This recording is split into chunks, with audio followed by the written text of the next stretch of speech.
Throughout history, certain events have shaped our world in ways that go far beyond their immediate impact. November 22nd, 1963. September 11th, 2001. March 2020. Each moment marked not just by tragedy, but by the questions that followed. The Warren Commission, the 9/11 Commission, emergency powers that became permanent. From Dallas to New York to global lockdowns, patterns emerge for those willing to look. The same institutions, the same responses, the same consolidation of power. Recent events continue this trajectory.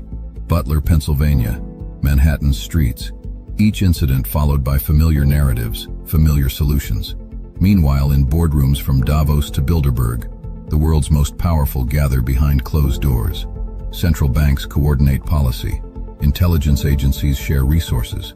Global forums set agendas that nations follow. The World Economic Forum speaks of stakeholder capitalism. The Bilderberg Group meets in secrecy. Ancient orders maintain their influence. Some call it conspiracy, others call it coordination.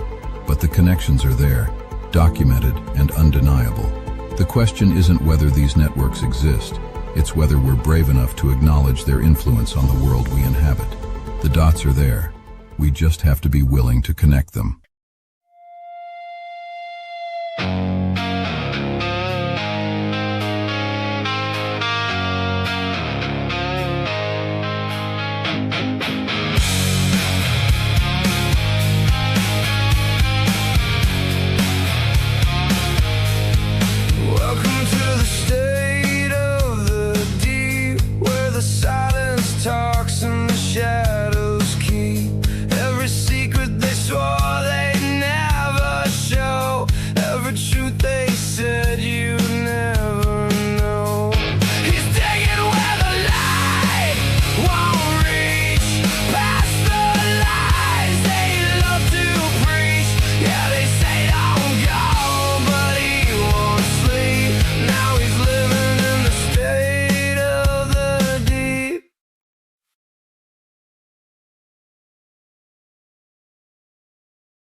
All right. What's up, everybody? Welcome.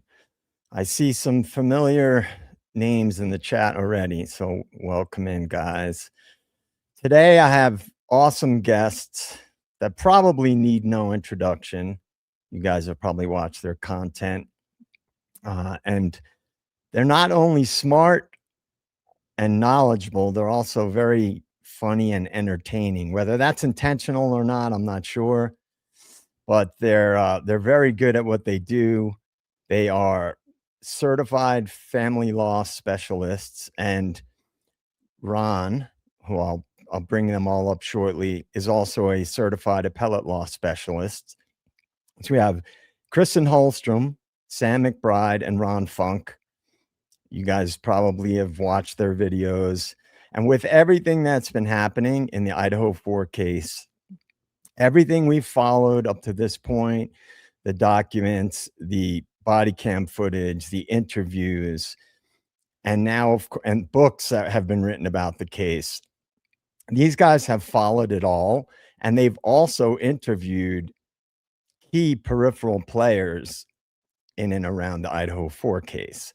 So I want to sort of get their take on everything that they have seen, how it has shaped their opinion up to this point, and what they see happening going forward. Now, we know that Brian Koberger's evidentiary hearing is scheduled for June 17th, 2027. I want to pick their brains about that and get their take on all these different things. And then we'll also get into some slightly more big picture questions. We have some Discord questions that we're going to ask the guys, and we're going to also just get a general summary on their take on things at the very end. So these guys are busy. So without further ado, I see Ron is backstage, and I think Sam is backstage. So we're going to bring those guys up, and hopefully Kristen will be joining us shortly. What's up, Ron and Sam? How you guys doing? Hey, JJ, how are you? I'm good. I'm good. I've been enjoying your content very much. Oh, thank you. I mean, you guys really, man, you guys have a really good recipe. I don't know. It's just organic, it seems, of a mix of sharp minds and analysis with great sense of humors that I personally enjoy. And I love watching all of your facial expressions too. Oh, thank you very much. I think it's just years of us working together around the office, but we've been friends and work colleagues for what, 11 years, at least for me, 11 years. And I think you and Kristen another year beyond that, huh? Yep. Since you Yeah, were well, it shows when you guys do streams, and your channel has been blowing up, and I watch all of your videos as well. And there's been a couple of bangers lately, man. Like I was talking around backstage about the Quality Inn former assistant GM interview. I was not ready for that interview. Yeah, that was a lot of unintended comedy, I think. Mm-hmm. Oh yeah. So, let me ask you guys this. We won't get in too deep yet, but just some generalities. You've both watched this case for quite a while. You've been following it pretty closely, and you guys are attorneys, so you're able to look at things in ways that I couldn't look at things the way that you guys do. I wouldn't be able to analyze it in that way. With everything that's happened up until this point, and you see now that we have this evidentiary hearing, is that what it's called? What's happening in next June? Mm-hmm. Yeah. That's what I would call it. Yeah. What, in your opinions, has been, you could name a few, but whatever you think the most significant keystone points, like the points that we've all sort of watched the information as it's come out. Mm-hmm. But from a legal perspective, what do you think the most significant things, main points that have happened that have led us to this point? Well, I mean, of course, number one, the plea and all the circumstances around that. I would not be shocked if I were to learn that Chris Whitcomb's book, Broken Plea, and our interview with Dr. Turvey kind of played a small part in what's happening now. And there's two reasons really why I say that. One is Brian made I think it was a very clear intentional reference to the book Broken Plea, where he called it a broken plea. And the second is he said he did not know about the hair in Ethan's hand. And in fact, I think he didn't even know that Dr. Turvey was on his side, was one of his experts. Those are huge to me. Those suggest to me that there was not the full candor between his attorney and him that is required of an attorney. Yeah, I agree with you, Ron, especially when just looking at the plea, you hear a lot of people say, well, it doesn't matter because he pled guilty, so he must have done this because he pled guilty. And I think we all, or a lot of us, had this just sort of uneasy feeling about that because we didn't understand the circumstances surrounding that. So seeing then Brian's affidavit and that in conjunction with both the book, Dr. Turvey's statements, it really just sort of reaffirms that you don't get the whole story always. And sometimes you can get lost in legal jargon. And so when you're sitting there looking at somebody taking a plea and people are just assuming, well, he knowingly entered that because the words were said, knowingly enter a plea. It's a lot deeper than that. So that to me was the biggest thing. But as far as like a piece of evidence, I think the hair was really, for me, the clump of hair in Ethan's hand that kind of changed things dramatically for me. Right. Yeah. I still remember reading, we got a little bit advanced copy of the book because we were interviewing Chris, and I remember reading it on my phone, trying, but I was scrolling through this. This was like 1:00 in the morning, seeing the hair in Ethan's hand and texting Kristen. I can't believe it. Ethan had a clump of hair in his hand. That was huge. When I saw it in the book, that was just mind blowing to me. And I can't imagine being Brian and learning that for the first time too. Right. Yeah. Let's talk about the book real quick. I got an advance copy because at the time I was on the Devil's Advocate show and he was going to come on, and then it got moved up a few days. So I got a last minute advance copy, a PDF of the book, and I had to like blow through it in like a day and a half. And it is a riveting book. There's no question about it. Yeah. I've said it many times.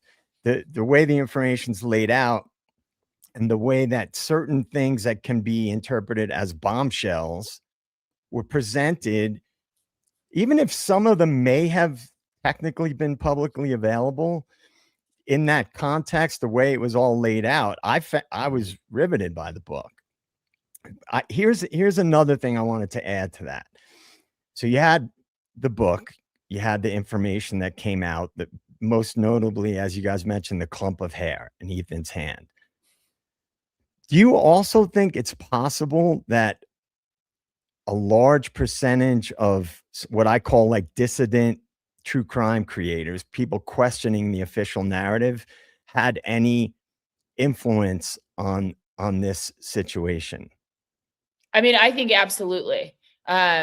I can't see that not being the case. And there's a lot of people out there that have been following this case a lot longer than Ron, Kristen, and I, and know the details through and through. And I have the utmost respect for everyone, because even just when Kristen and Ron and myself were getting involved in the case, that's where we came to lean on all of the creators out there to learn this information, right? The other narrative really existed before we came about. So being able to see all these really brilliant people look at the case in a different way and ask the questions, do the FOIA request. I mean, I think that really has sort of developed this, I think, very awesome community of people that are really intelligent and are all looking at the case from different angles. So I think a lot of us, maybe we have different opinions on like specific areas, or maybe we don't agree with this or that, but just in general, I have a lot of respect for everyone out there, because you have to look at it from different angles to see the case in a way that mainstream didn't. Right. Yeah. And it's interesting because I was just listening to earlier today one of Birdie's videos where he's essentially going back to the 911 call. Mm-hmm. And to me, what I often do and what I say a lot on stream is sometimes the further away you get from the event, you tend to start not paying attention to the initial things that got you interested to begin with, or the things that raise red flags. Mm-hmm. And listening to that 911 call again, and the first responders on the scene at that time, and then fast forwarding through all of the different pieces of information that we've seen, and then thinking about how insane that narrative was. Like, for example, and I'd love to get your guys' take on this. She says in that interview, that initial interview, I think it was Nunez, that Kaylee screamed and then ran downstairs and said, "Somebody's here." And she's crying at the time when she's telling the police officer this. Yet, if you look at the PCA, they framed it as if those guys were asleep. They didn't hear anything. And they just, nothing ever happens in Moscow, so I didn't think anything of it. But yet she was scared enough to run down to Bethany's room. So in your opinion, because this is really early stuff, right? We didn't get that right away, the 911 call, but it was the beginning of the case, essentially. What is your take on that now, looking through all of the information of what you know now? I don't believe anything that Dylan said, or that came through that the 911 call. You know, I'm really not one who jumps to conspiracies. I enjoy exploring things, and I'm into all, love talking about all sorts of things and considering all sorts of possibilities. But I don't tend to jump to conspiracies. I got 30 years as a lawyer where I have to look at the evidence and try to assess witnesses objectively and not seeing lies where maybe there aren't lies. I 100% believe that 911 call was staged in some manner. And I don't believe anything. I don't believe anything that Dylan said. Bethany, I don't know. I don't know the extent. She certainly knows more, I think, than she lets on. But for not only does the Kaylee screaming and coming downstairs, there's someone here, is not consistent with the PCA.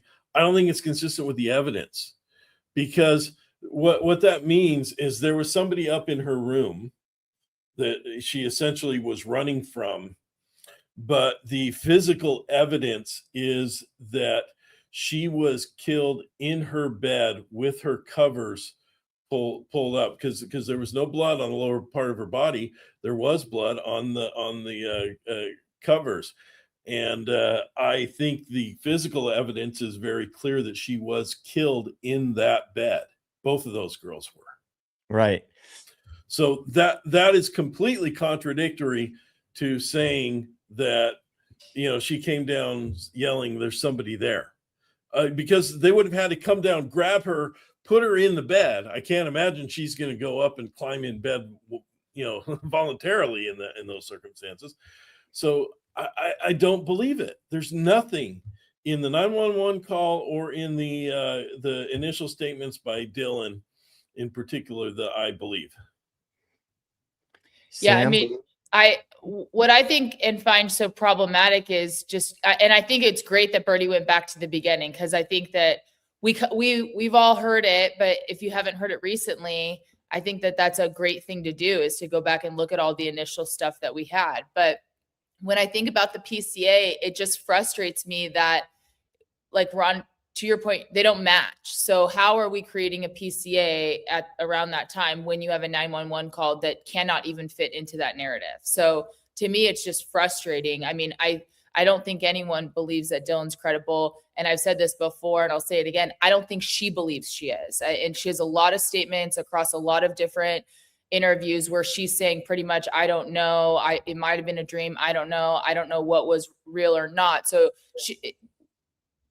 I don't think she believes it, right? And so it's just, to me, if you can't believe part of someone's testimony as an attorney, when you're looking at someone's credibility as a whole, we don't have a mechanism to split out when you're telling the truth and not. We typically look at you as being credible or not.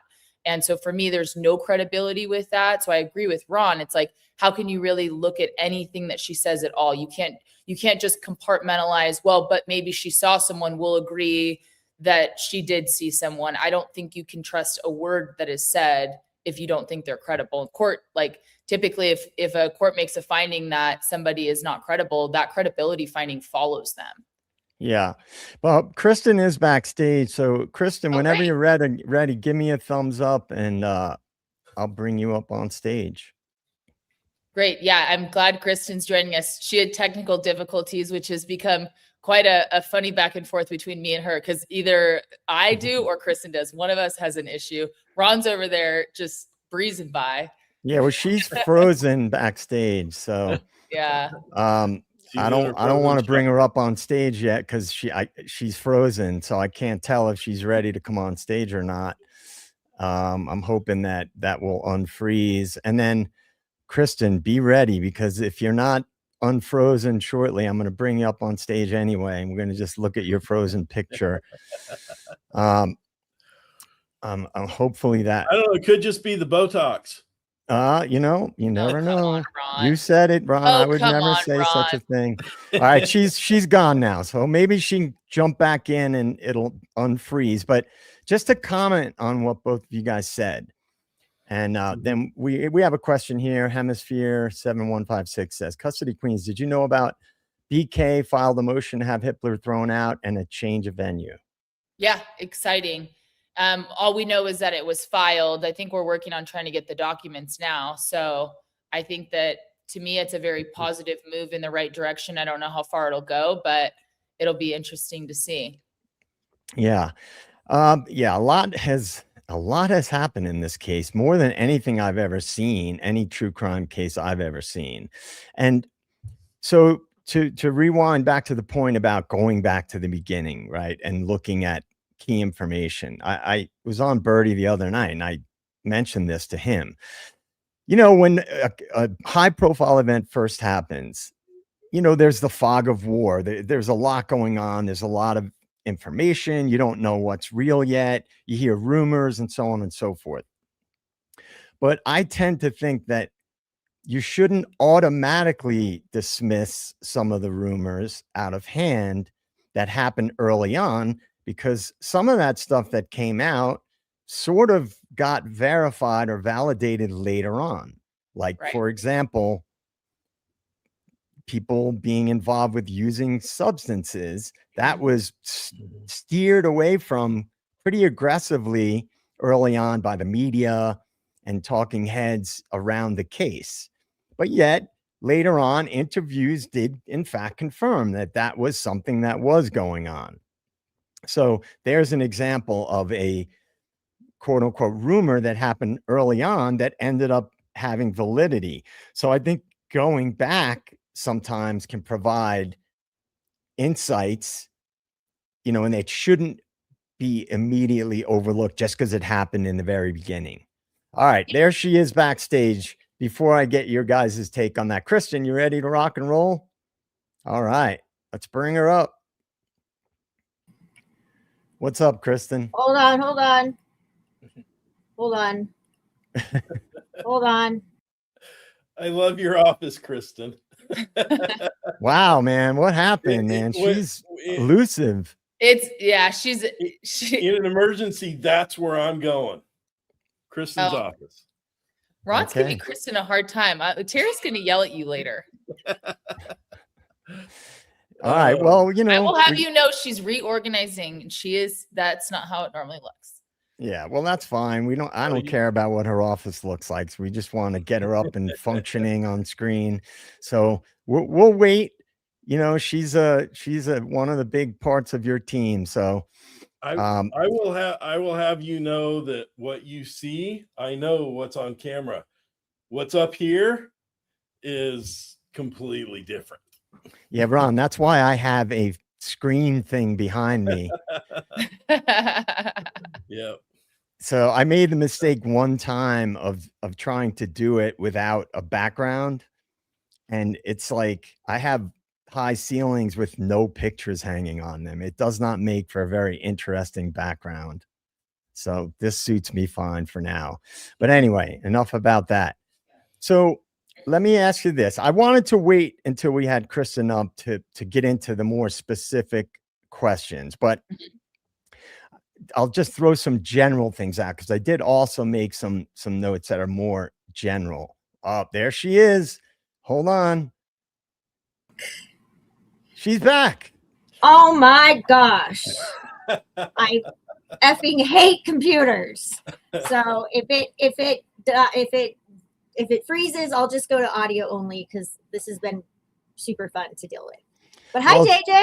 It's good to see you. Always good to see you. Yes, I told your compatriots that I've really enjoyed your content recently, especially the Quality Inn assistant general manager interview. And I'll have you know, I've got my black knife sheath here. So Nice. I'm prepared. I couldn't find my butt plug though. I was just going to say, do you have that or your other defensive device? Because Ron bought Sam and I those. Yeah. And, you know, they kind of look like a toy. In one day, it was he Amazon Prime, man. That's impressive. Yeah. That's impressive. I'm not prepared. I couldn't find my butt plug, so maybe another time. Next time, JJ. I'll next be time. fully prepared. But now that we have you here, I wanted to. We were just talking about a few general things because a lot has happened Crazy, up to this right? point. We know about the evidentiary hearing that's scheduled for June 17th. Tentatively scheduled, yeah. Yeah, my birthday, by the way. Maybe we'll get lucky and we'll get something will actually happen. But I also heard you guys on a stream talking about the things that potentially we're in for. Delays, continuances, things like that. What do you think the chances are, first of all, that they will have that hearing on June 17th? If we're just specifically talking about the date, probably less than like 3. Because whenever we're set trials, even in our cases, they get continued for any number of reasons. New attorney comes on, like just what was filed today. I think that's going to have an effect on every one of those proposed tentative dates.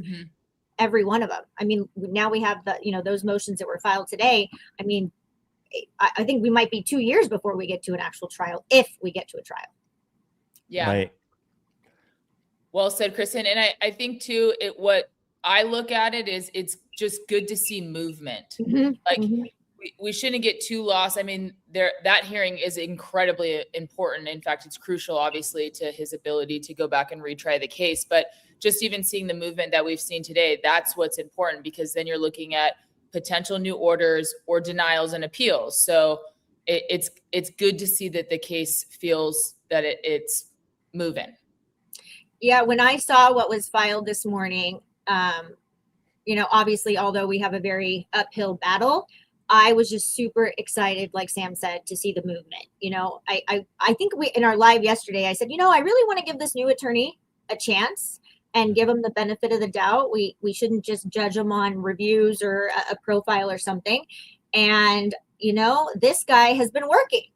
He's been working. And so to see those motions filed this morning, I thought that was a really positive step in the right direction. And maybe another big pro bono attorney might want to jump on to help now that the case is getting movement.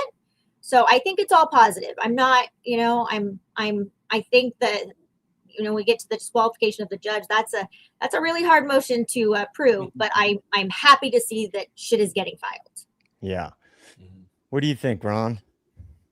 Yeah, those I was not expecting.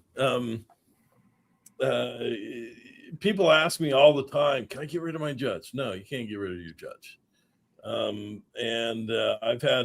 think I've had more people ask me if we could file a motion for disqualification. My answer is always no, because you can't, that is so hard to justify to a court, because generally, if you're filing to disqualify, now here in California, we get one peremptory challenge of a judge, meaning when we get assigned a judge, we can one time, just no questions asked, change the judge, and that's not a problem. But once that happens, it has to be for cause. Cause is generally going to be bias, and bias in a judge is really, really, really hard to show, because bias is not you ruled against me, or you don't believe me, or you shouldn't be believing the other side. You're biased towards the other side. No, that's the role of a judge, is to judge things, to make judgments. And so you've got to show some sort of generally actual bias. Maybe the judge has said some things that were misogynistic or racist. But I don't know. I'm really interested to see what the grounds are that they're claiming. Me too. But, and you're right, Ron, but I also think that what's really important, especially in this case, when you have a death penalty case, is that when your client comes to you and says, can we disqualify the judge? And your answer is no. It's like, well, but it's not no, because you can't. It's just really, really hard. So why wouldn't he attempt every possible legal remedy and avenue that he can?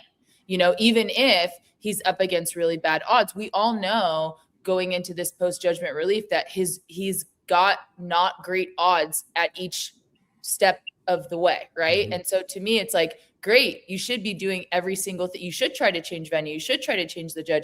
You should do all of those things. Now, I don't know how likely it is that any of those things will happen, but again, it is hopeful for me, and you don't know how this attorney is going to perform, but it's hopeful for me that you're in there already seeing all these motions being filed and you're seeing work on the case.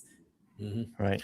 Well, before I move on, you know, I apologize to the chat. I'm trying to get as much covered with the custody queens and Ron, but I will address some of your questions that I see now and then also later.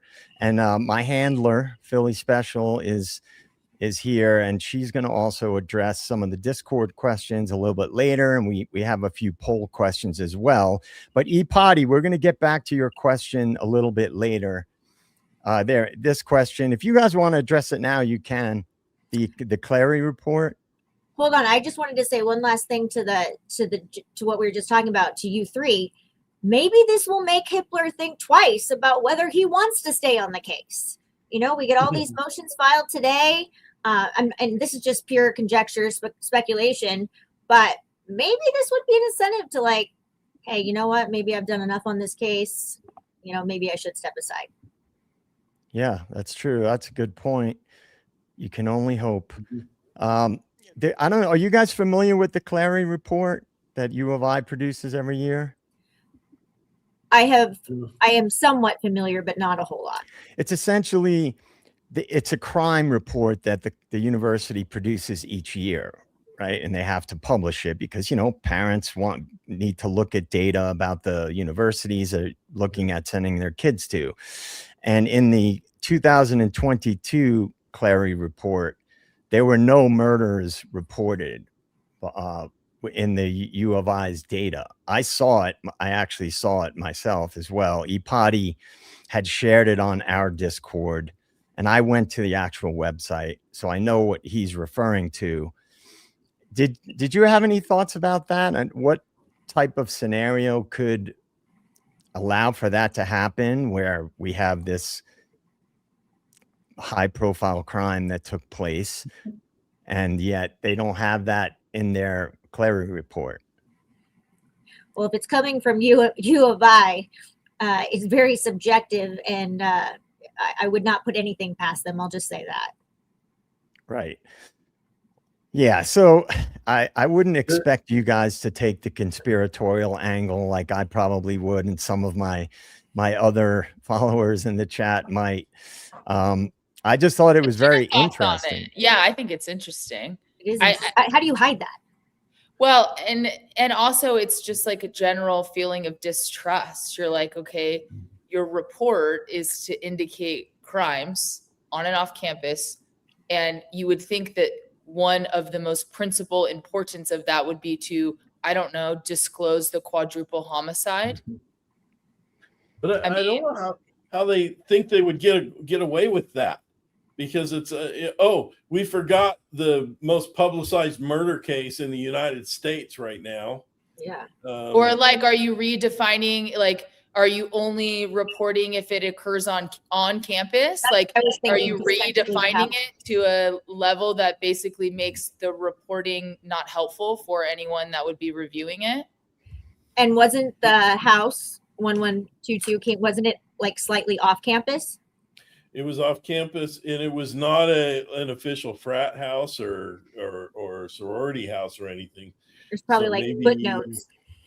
Yeah, I'd have to see how they define it and what they include and what they don't include. Yeah, that would be definitely the big question, right? How do they define it? Mm-hmm. And it's, even if it's students living at that property, and literally I was there, you could throw a rock from 1122 and hit the band field if you have a halfway decent arm. It's literally not even a block off of the main part of the campus. So that's one to, well, we want to hear your take, JJ. We want to hear your take on it. Well, I have tended to, after a certain point in this case, I followed it just like everybody else in the beginning, and I was kind of looking at it through like a profiling lens. Is it a serial killer? What type of person likely committed this crime before Brian Kohberger was introduced into the case? I listened to all these these forensic experts that were being interviewed and so on. That's the angle that I looked at it from. And then regarding the 8-hour delay, my initial take, just my theory, was that there were drugs in the house. It's a party house. Agree. I lived in many party houses when I was young.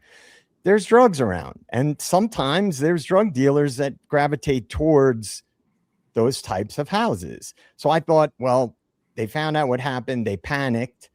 They needed to get rid of whatever was in the house before they called the police. They called friends over or others over to kind of tell them what to do to clear the scene, so to speak, before they called 911. That was my initial impressions. Then as I saw all the media coordination and the narrative pushing and the information that didn't add up, for example, just look at it from a scientific forensic perspective. I would argue that virtually every expert, profiler and forensic psychology expert would say that for a crime like that, which is very brutal and very personal, close range with an edged weapon, that's not the person's first crime, most likely, right? Crimes typically escalate. Number one. Number two, that they would most likely be someone that had some connection to the victims in some way, shape, or form. And then we have found out over time that that was not the case, and that Brian Kohberger did not have any connections, at least what we were told, to other crimes. And again, what we were told, despite what they tried to imply all along, is that he wasn't stalking them. They had no proof of a connection. So those are all the more, sort of right on the line, basic things.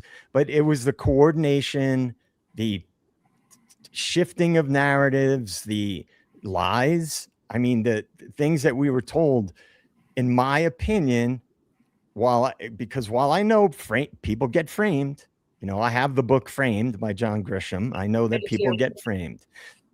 However, I don't think there would be that much coordination going that high up the ladder, so to speak, to frame a guy.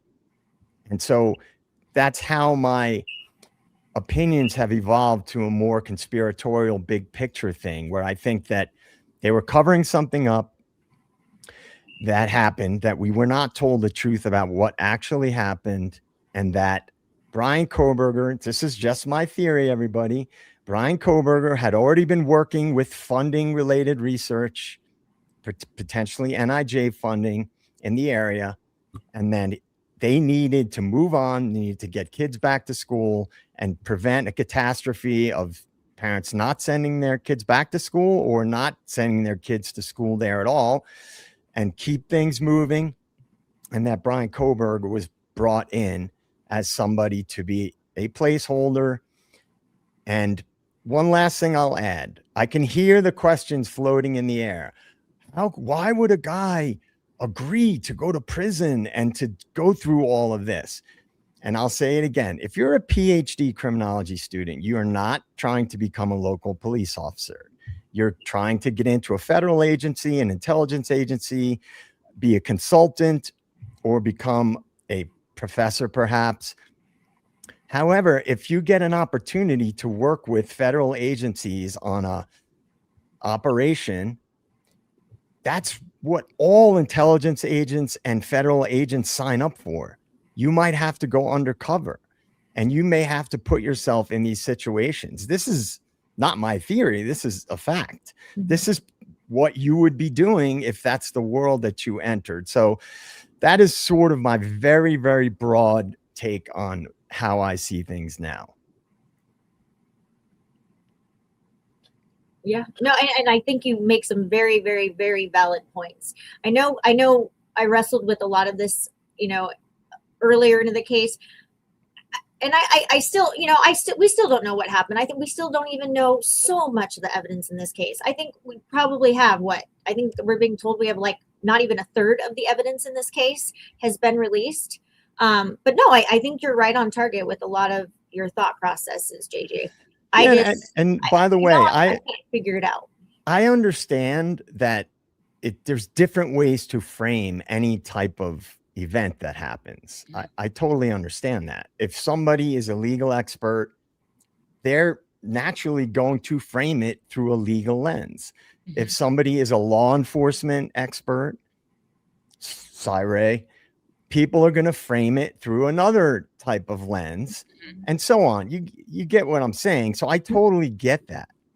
And so I have a different way that I'm framing it. And I also don't trust the behavior of people that have been in and around this case. It doesn't make emotional sense to me the way a lot of people have shifted their narratives, have changed their take on things, which is a segue into something else. And by the way, chat, I promise you guys, we'll get into some chat questions.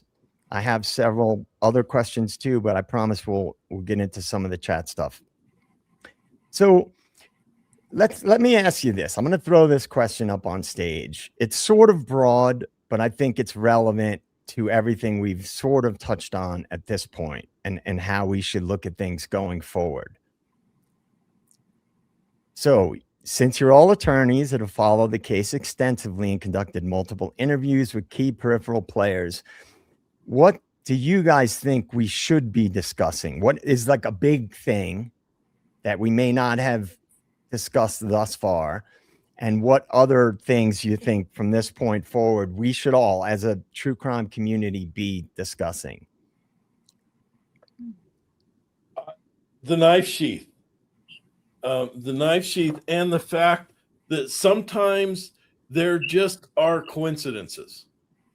And I think everybody is trying to put meaning into everything, such as, how was it if Brian didn't do it, who put the sheath there, and why did they engineer it to have Brian's DNA on it? Honestly, it could be as simple as a coincidence. If that and there's another thing with respect to the DNA, and I'm trying to get to the bottom of it, because I have, as I've looked at things, I've kind of concluded or accepted that Brian's DNA is on the sheath, or at least in they got it apparently from inside the snap. And the FBI claims that they matched it with what they took from his DNA from the buccal swab, and it is a positive match. It is his DNA. And then the question goes to how did it get there? I'm not so sure, because I flat out asked, I think either Dr. Turvey or Chris Whitcomb, is that do they have Brian's DNA on the knife sheath? And I was told no, that they don't. They claim they do. So to me, it all comes down to the knife sheath. I could see it as simple as, let's say that someone who was really involved in it worked at a place where they sold those kinds of knives. Brian came to the store, handled the knife sheath once. They only had a few. He later took that, and it was used in the real murderer did it in the used it in the crime. Everybody points at Brian. He's a criminology student. He's this and this and this. That could all just be a coincidence, and they didn't intend to point the finger at Brian. I don't know, but I think it all comes down to the knife sheath. That is the one piece of evidence that I think could make or break this case one way or the other. And I wish we could have seen that proven at court, or not proven. Yeah, and to add to that, what Chris says, and I actually have to go back. I haven't gone back to listen when he's talking when Thompson is talking at the change of plea hearing. He doesn't specifically say that Brian's DNA is on the sheath, is my understanding. I have to go back. Chris basically says, listen to his words word by word. He's not saying that, he's inferring it, but he is not specifically saying that it is Brian's DNA on the sheath. So I have to go back, and I actually want to go back and listen to all the earlier court hearings. But there's also so much with that sheath. We have the chain of custody issues that Dr. Turvey discovered 4 days before the change of plea. 4 days. And, you know, people can think whatever they want with respect to the chain of custody and the names and how law enforcement did that, but there is issues there. And then, you know, then we were told that the sheath was initially not seen by Nunes when he initially walked in the room. Then we're told it was on the floor, and then we're told, oh, it's like Cy Ray, totally normal if evidence fell off the bed, and you would just pick it up and put it where? And I'm like, okay, but did you take pictures of where it was initially? You know, that's not normal to me. That's you're messing with the chain of custody of the actual knife sheath. So there is just so much uncertainty with that knife sheath, and that is the biggest pillar in this case they have. That is their golden nugget. And I mean, the car, we can talk about the car. I think that the car has a lot of issues, and I think at trial, that car would be hard to prove that he was in it, unless there's stuff we haven't seen and it hasn't been dropped yet. But if his new attorney can poke holes seriously in whether or not that is Brian's touch DNA on that sheath, if we can poke holes in that, I think that we're going to see a lot of the case just come crumbling down. I think that's imperative to this case. Yeah. Sam, what do you think? What's a big thing we should be looking at and also paying attention to going forward? So I'm going to interpret that question a little differently. I think for me, what's important is, of course, we all, like when we're investigating or looking into the case, we're going to have to make assumptions, and we all know that we are, because we all can't prove each portion of our theory. We look at the facts that we can prove, and then there's, you know, our opinion shaped by maybe our background, like you were saying. So maybe mine's a little more based on my legal background and how I look at it. But I keep going back to the case and saying, like, it's the prosecution's burden to prove this beyond a reasonable doubt. I haven't seen enough evidence, in my humble opinion, that would prove that BK did this beyond a reasonable doubt. So I just think it's important to keep talking, because I think there's more out there. I think there's an angle we're not looking at. There's something either we're missing because we don't have access to it, or we're missing it. And maybe part of all of our theories are right, or your theory's right, or ours is, and I don't know what the answer is, but I know that we just don't have enough facts to draw those conclusions. So to Ron's point about the sheath, it could be a coincidence. Sure, you can't prove it's not, but it's also weird. Like, it doesn't make sense. And it's also not a fact that you can say beyond a reasonable doubt means that Brian committed a quadruple homicide the way that the prosecution said it happened. So to me, that's kind of what I take from it. I think it's just important to keep looking at it from different angles. I feel like everyone I talk about has a new way or new view to look at it. And I think that in and of itself is important. The act of trying not to solidify your theory so much that even inadvertently you stop looking at the other theories. Which is exactly what they did when they got his name.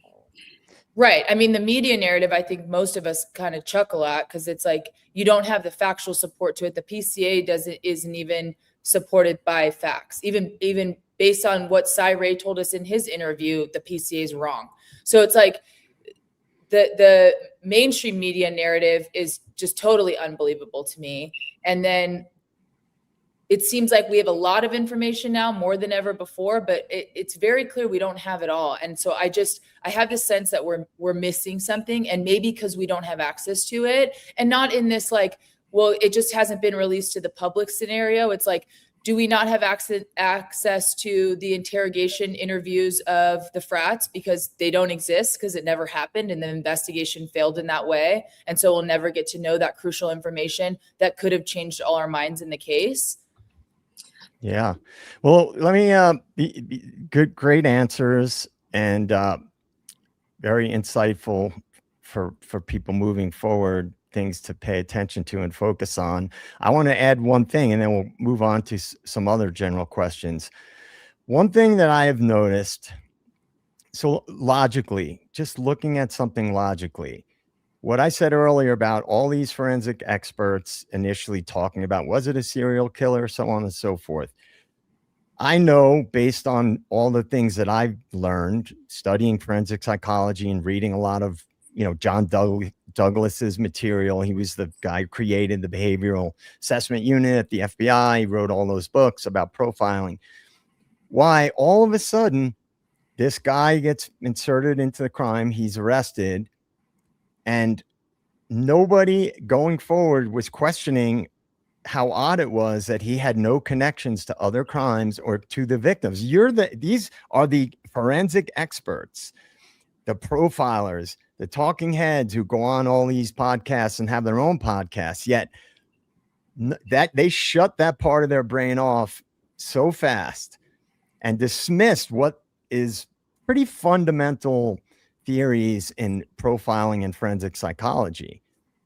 And so I was like, what's going on? There's nobody saying, well, this is kind of strange, because with this type of crime, there would most likely be some connection to the victim, something personal if a knife was used, and he's not connected to any other violent crimes, doesn't have a history of violent crime, which for someone that's committing that type of a crime, it's highly unlikely that they all of a sudden out of the blue would, a PhD student are going to go and commit that horrific of a crime of a quadruple homicide. So that was one thing that always gnawed at me. And just logically, it didn't make logical sense. Why? No, that doesn't matter. We're going with the official narrative. That was one of the other things that pointed me towards thinking there was more coordination involved. And so anyway, moving on, because I could ramble on for hours about this stuff. And Chris does question that quite a bit. He does, and even Dr. Turvey. But I know that Chris, him and I, we've talked quite a bit. He does question, because he had access to his entire phone from the time he moved there and until obviously the night of the crime. And he was even saying, like, outside of his immediate family and selfies, the guy virtually had really very minimal contact with the rest of the world. And so I know that Chris does question that quite a bit. And I think isn't Turvey the one that told us, Ron, recently, that the only connection was the U-Haul store. That was the only contact that crossed at all at some point, which is bizarre. But no, I think you're dead on, JJ. I think so much of the narrative is controlled. I think that things are intentionally left out. Like, go back to Stacey Chapin's comment 48 hours after the crime that it does not involve drugs and it was not about a love triangle. Here we are nearly, 3.5+ years later. And I have always felt that drugs played a role in this case, some way, somehow. I just do. I think that it is involved, and I think they immediately from the onset were trying to dismiss that. Yeah. Oh yeah. That to me is a red flag, because if you're doing a good faith investigation, why steer away from important information that could be relevant to finding out what really happened? So I just want to talk to my handler real quick. Philly, did you want to come up and address some of the Discord questions and hey, Philly, address the chat a little bit?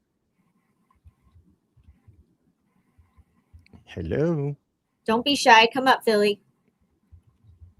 I don't know. Kristen, I just want to add to what Philly, you said. Can you hear me? We can't forget, as a link, we can't forget the motel card that was left for Maddie at the, That was the most bullshit story I've ever heard in my life. Like, I was like, dude, like, this isn't like an alternate reality for this lady.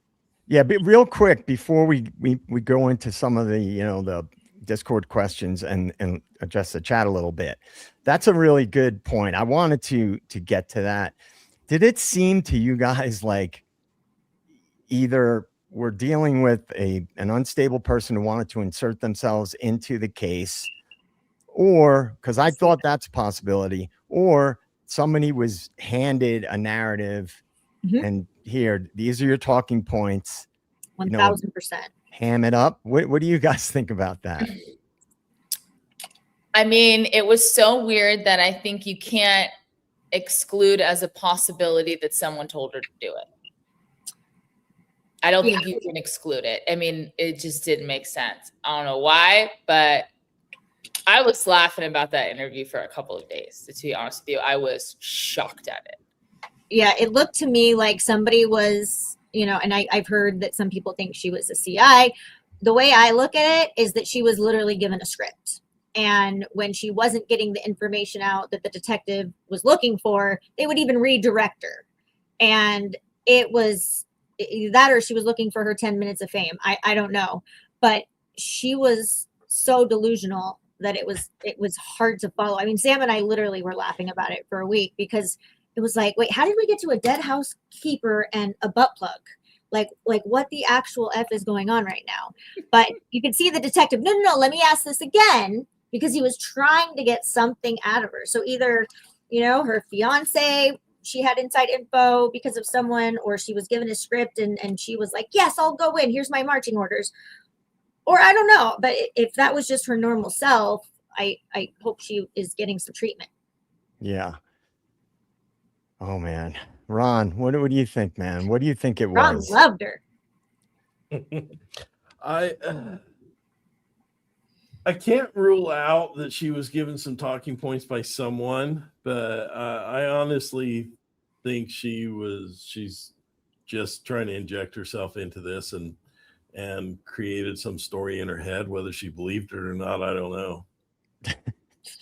Well, my favorite part, I think, the butt plugs was pretty interesting, but the sheath part was the most bizarre, in my opinion, the most bizarre part of the entire thing. Now, the key card one, that's pretty crazy and pretty unbelievable and not logical and doesn't make sense. But the sheath one, that reached new heights for me.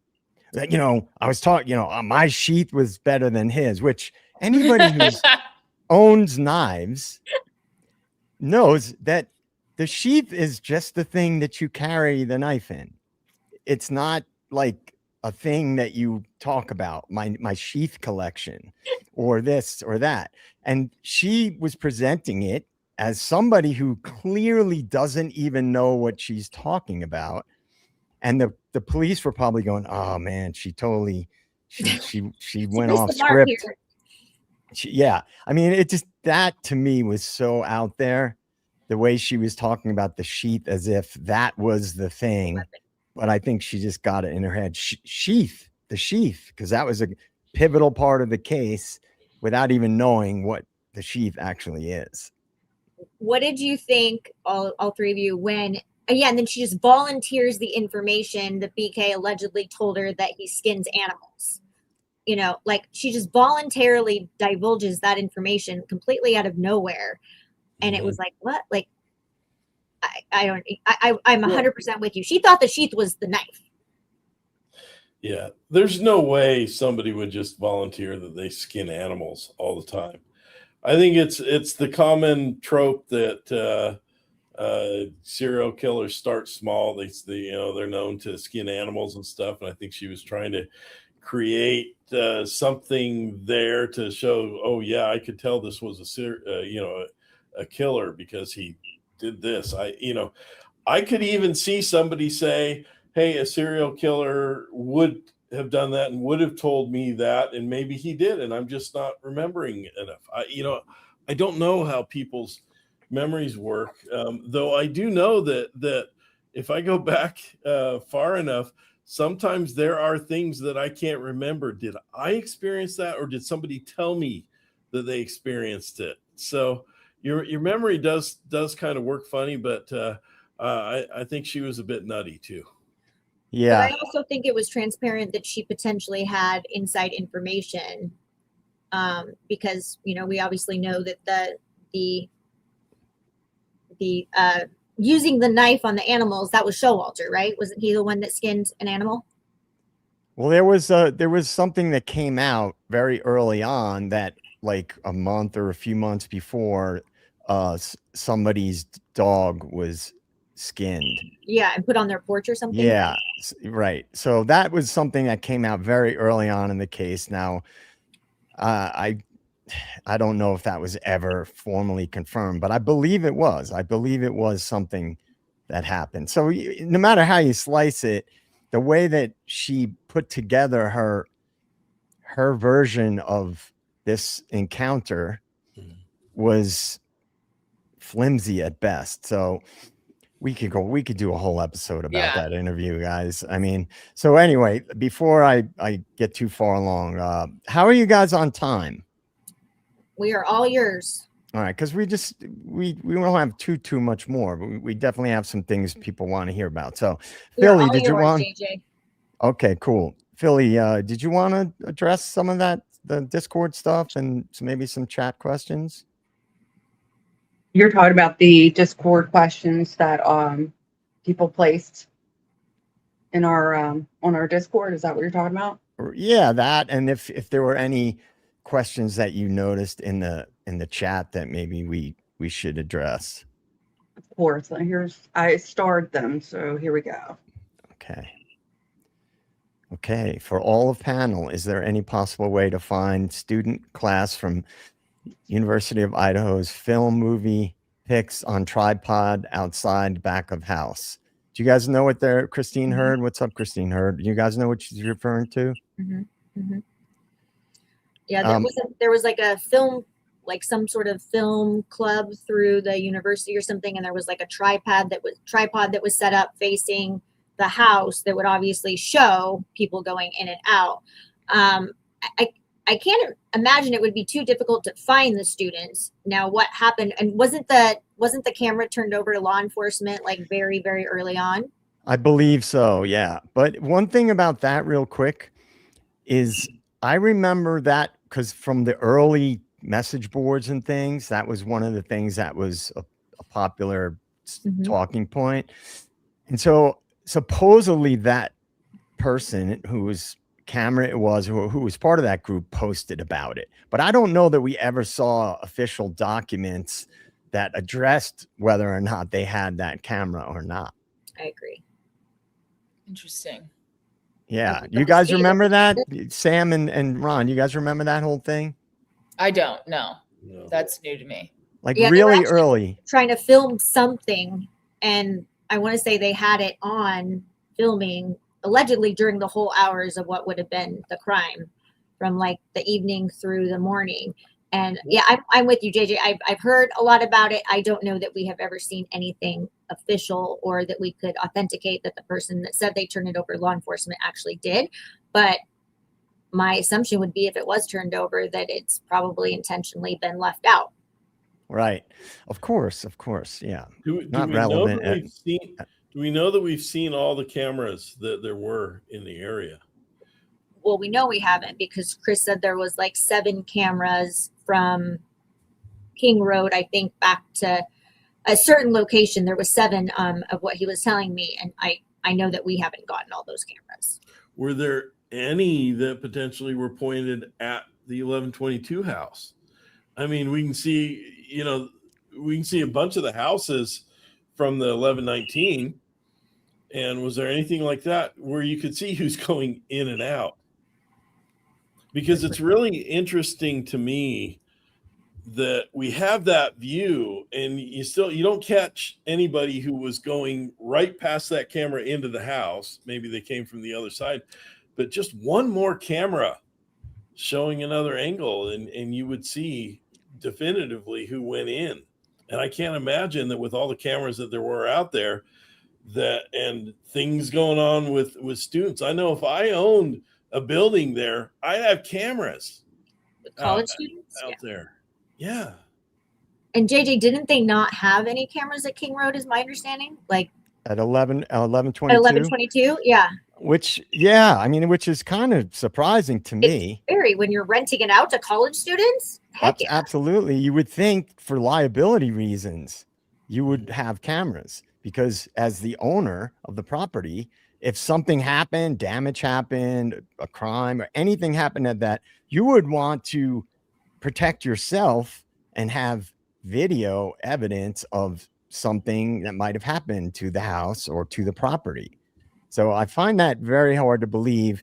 And before we move on to another question, I do remember at some point hearing about another camera that would have been across from 1122 directly at one of the properties that were sort of directly across from it.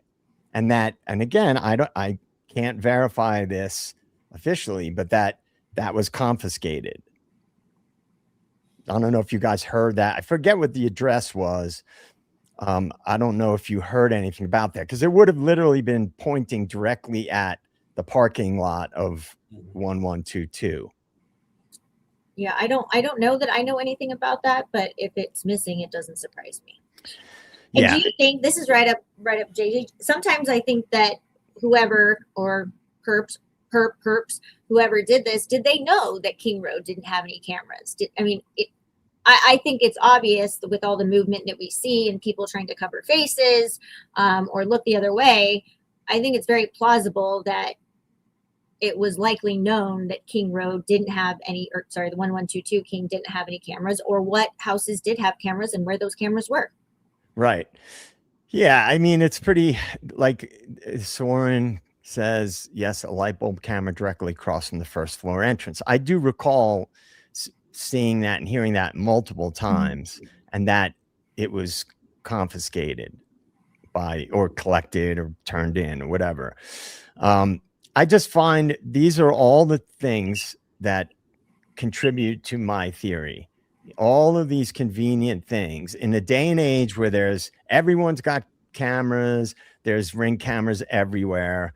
They can track you within an inch of your life on your cell phones and computers and so on and so forth, that there is not as much data that would give unquestionable support to this official narrative.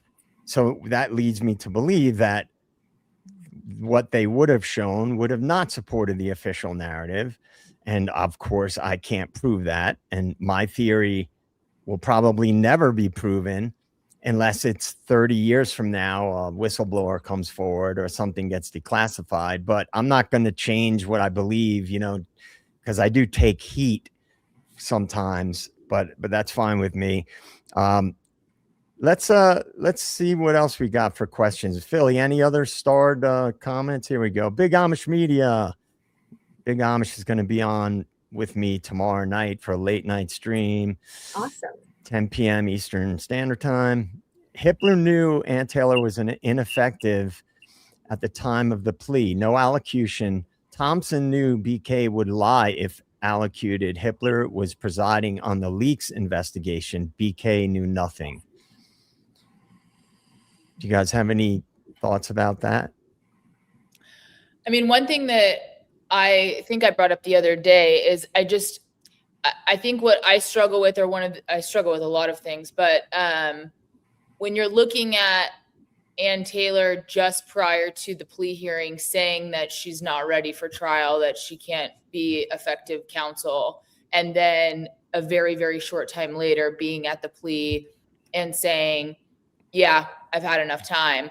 That just, to me, I don't know how we can ignore that a human couldn't go through all of the discovery that was provided to her in that short of time. She can't have changed her mind that quickly. And so I sort of agree with the sentiment of everyone knew that she couldn't do that at the time of the plea, and yet she said that she could. And so that to me is just something that I've struggled with.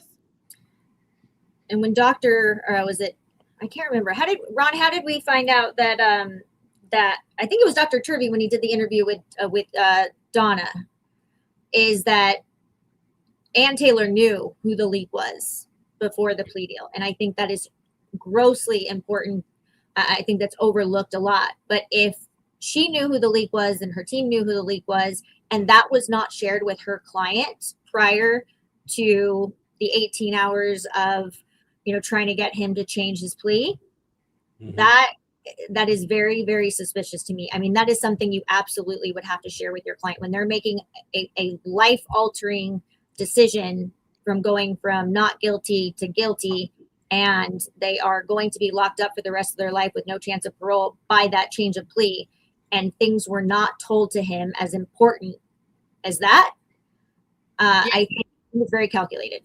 Yeah, and I mean, we don't know what was actually told to him, at least at this point, but I agree with you completely, Kristen. I mean, same thing with the hair. I don't know how anyone can say that he's knowingly entering a plea if he really didn't know these things. And so that I think is what's going to be so interesting about hopefully the evidentiary hearing actually going forward, and sort of seeing what evidence supports or doesn't support that. It shocked me almost as much as discovering the existence of the hair in the first place when Brian said he was never told about the hair. Because as I understand it, Turvey found it in like November or December. No. He found it like a month Hair? before. Yeah, the hair was like when he went to the Moscow evidence locker. Yeah, he said it was in the December. spring. No, it was in the spring. It was in the spring. So I want to say it was like around Mayish. I want to say it was like a month and a half before the trial. Okay, that still is shocking to me that Brian didn't know about that. And how did Ann not catch it before Dr. Turvey caught 30 minutes before he's going to take the plea, if she found out about it, should have told him. 1,000%. And the 10 fact that minutes. and be careful. I think in the communications, it was indicated that I don't even think they knew who Dr. Turvey was. Like, Yeah. That's wild. Nobody knows who anybody is in this case. You would What's think if going your on? defense team who's literally protecting your life, you would think that you would know who these players are. We've suspected from day one that Brian was not getting the vast majority of these documents. Yeah. And I mean, part of that's by virtue of his incarceration. You're talking about terabytes here. How does he logistically go through them? But I think that's what raises an eyebrow for all of us going, okay, well, how is it possible that he really knowingly understood the evidence before him and against him and understood what a trial would look like and his options before taking this? And again, we don't know. We're not accusing anyone of anything, but it just doesn't add up to me. Yeah. Philly, you got any other ones you want to throw up? There we go. Maureen 252. Birdie was replaying some of Chris Whitcomb's interview, and what stood out was Whitcomb answering that the victims died where they were found, not the victims died where they were killed. Interesting. So Birdie just went over that again, I believe last night. Good distinction. I was listening to it. I don't know that I go that far. Chris is a smart guy, and he does have his background with the FBI and so forth. But I think it's just honestly, I got from that he was trying to stress that where they were found, that's where they died. That's where they were killed. I don't think you can separate where they were killed from where they died. And I remember as they're going through that, here's the issue with Kaylee. There is blood spatter on the wall next to where her head would have been when she was sleeping, and there's blood spatter all over that room, including on the ceiling. So that's from somebody who was alive and pumping blood. The girls were killed. Maddie and Kaylee were killed in bed in their room. I don't think the physical evidence allows any other reasonable conclusion than that. And I also agree, in the same with Ethan, is there are blood spatters consistent with him being killed while laying in the bed that are there. And so I honestly think, and I was listening to Birdie last night a little bit, I think Chris Whitcomb was just saying where they were found, that's where they died, meaning that's where they were killed. I don't think he was trying to separate where they were killed from where they died. Yeah, that's fair, because you could easily. Sorry, Birdie. Yeah, you can. Well, anybody can analyze a statement, like you can interpret it in different ways, right? And that's what we do, right? Sometimes you want to analyze things, and you're not always right in how you analyze things. Philly, but there is one more thing that I know he was talking about, and that Chris Whitcomb was saying that I think the point that Chris was making about the cast off being on the knee wall and the wall and every place. It was every place except the floor. I don't know how you're going to get that kind of cast off that doesn't get onto the floor. Yeah. And I think, and I'm pretty sure that there was a point where we asked either him or somebody else that some of those cast off patterns could not have been made with that beer pong table in the location where it was found. Right. Yeah. And I asked directly both of them if they were, if in their expert or Turvey's expert opinion, if they were killed somewhere else outside of the King Road, the 1122, and both of them said that there wasn't evidence to support that. In Dr. Turvey's expert opinion, he did not believe that they were moved, you know, from outside to inside. I think I even asked about the injuries that they both had. You know, up here, I know people had asked us to ask that, and he said the evidence supported that they were unalived in that room. Yeah. Yeah. I never really put too much stock in the idea that they were, you know, their lives were taken somewhere else and then brought back to the house. It just didn't make logical sense to me, because that would have been a spectacle that would have been more visible to more people that were out and about, you know. So we have Big Amish Media again. The PCR will be resolved by stipulation regarding Brady violation. Hippler stamps it. Status quo returns, in my opinion. You guys have any thoughts on that? I don't think that there's going to be a Brady violation involved in the PCR, because the focus is on Ann Taylor and Brian, not on whether there was exculpatory evidence withheld. It's, did Ann Taylor, was she up front, and did she follow her duty of candor to him in what she told him about the exculpatory evidence that was out there in light of convincing him to plead guilty? And everything points at that relationship. I don't think you're going to get anything in this PCR indicating that exculpatory evidence was withheld by the prosecution. And I want to throw Captain 11's comment up here. Here we go. Will Hippler get removed? Now, you touched on that earlier, but in response, do you have any confidence that that will be the case? I want to see what the legal premises are that they are claiming that he should be disqualified. I mean, I know we all know, hey, he denied so many motions, he denied the continuance, he did all of these things, but I actually want to see specifically what the grounds are that they're saying that he should be disqualified, because obviously that would have an impact on my legal analysis of what I think.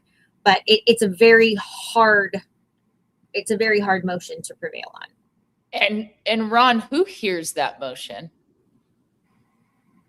Well, no, actually, I think it would be the supervising judge would hear something for bias, but I think the judge who is being challenged has to give it to that judge.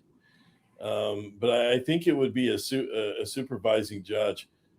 I don't think he's going to be removed unless he wants to be. Interesting. Yeah, like Kristen was saying earlier, he may be like, I don't want to deal with this.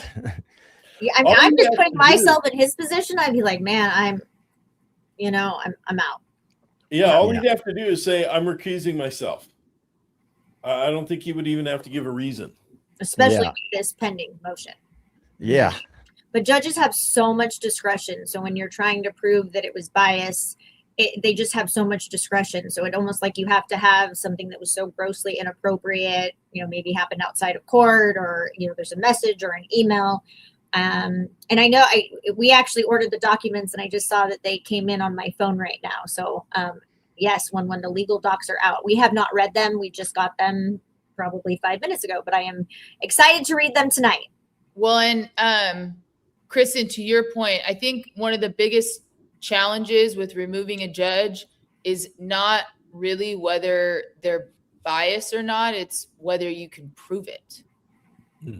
Because a lot of times judges, or just people in general, they're not necessarily saying why they're making particular orders. And so it's a hard thing to prove that somebody is acting out of bias. Even if we all kind of feel it, it's just a hard thing to prove.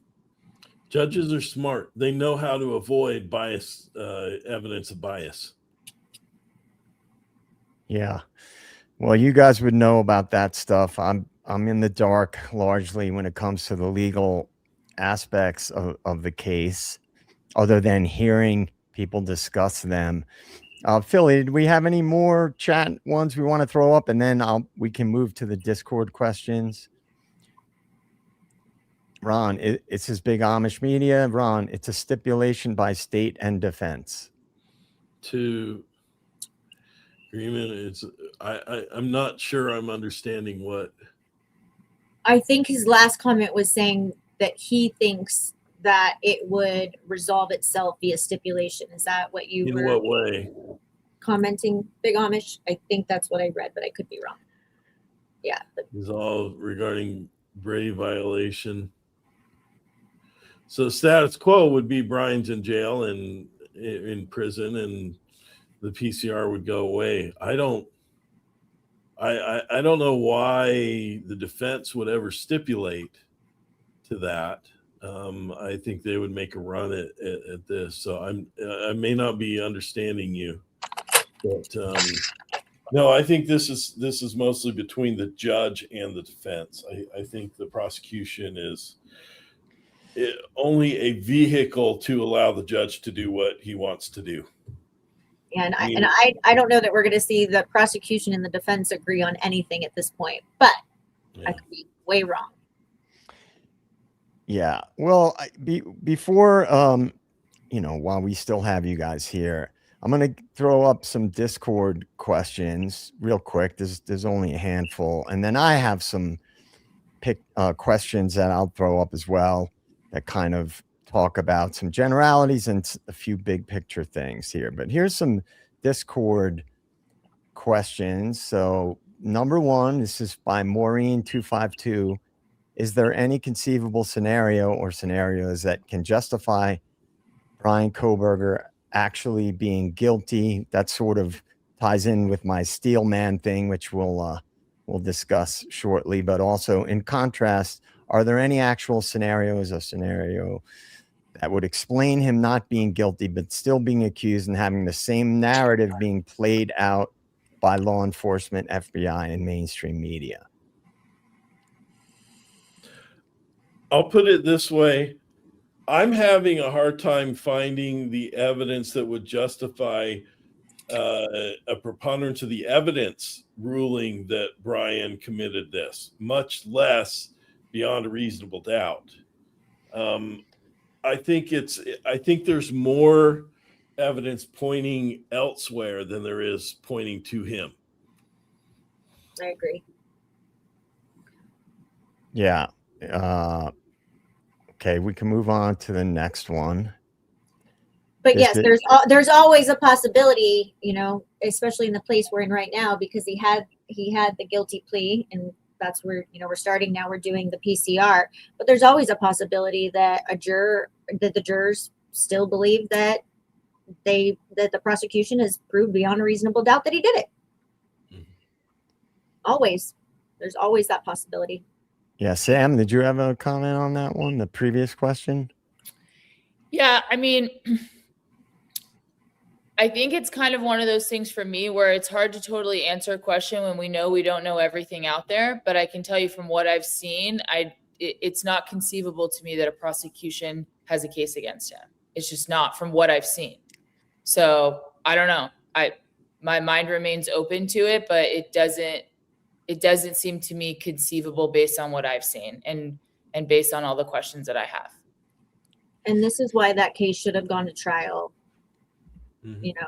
If there was one case that ever needed to go to trial without question, it's this one, because all of the evidence would unfold at trial and we would get to see what all this evidence looks like, or that they have or they don't have, or there's problems with it that we haven't seen. All of these issues would be addressed through trial.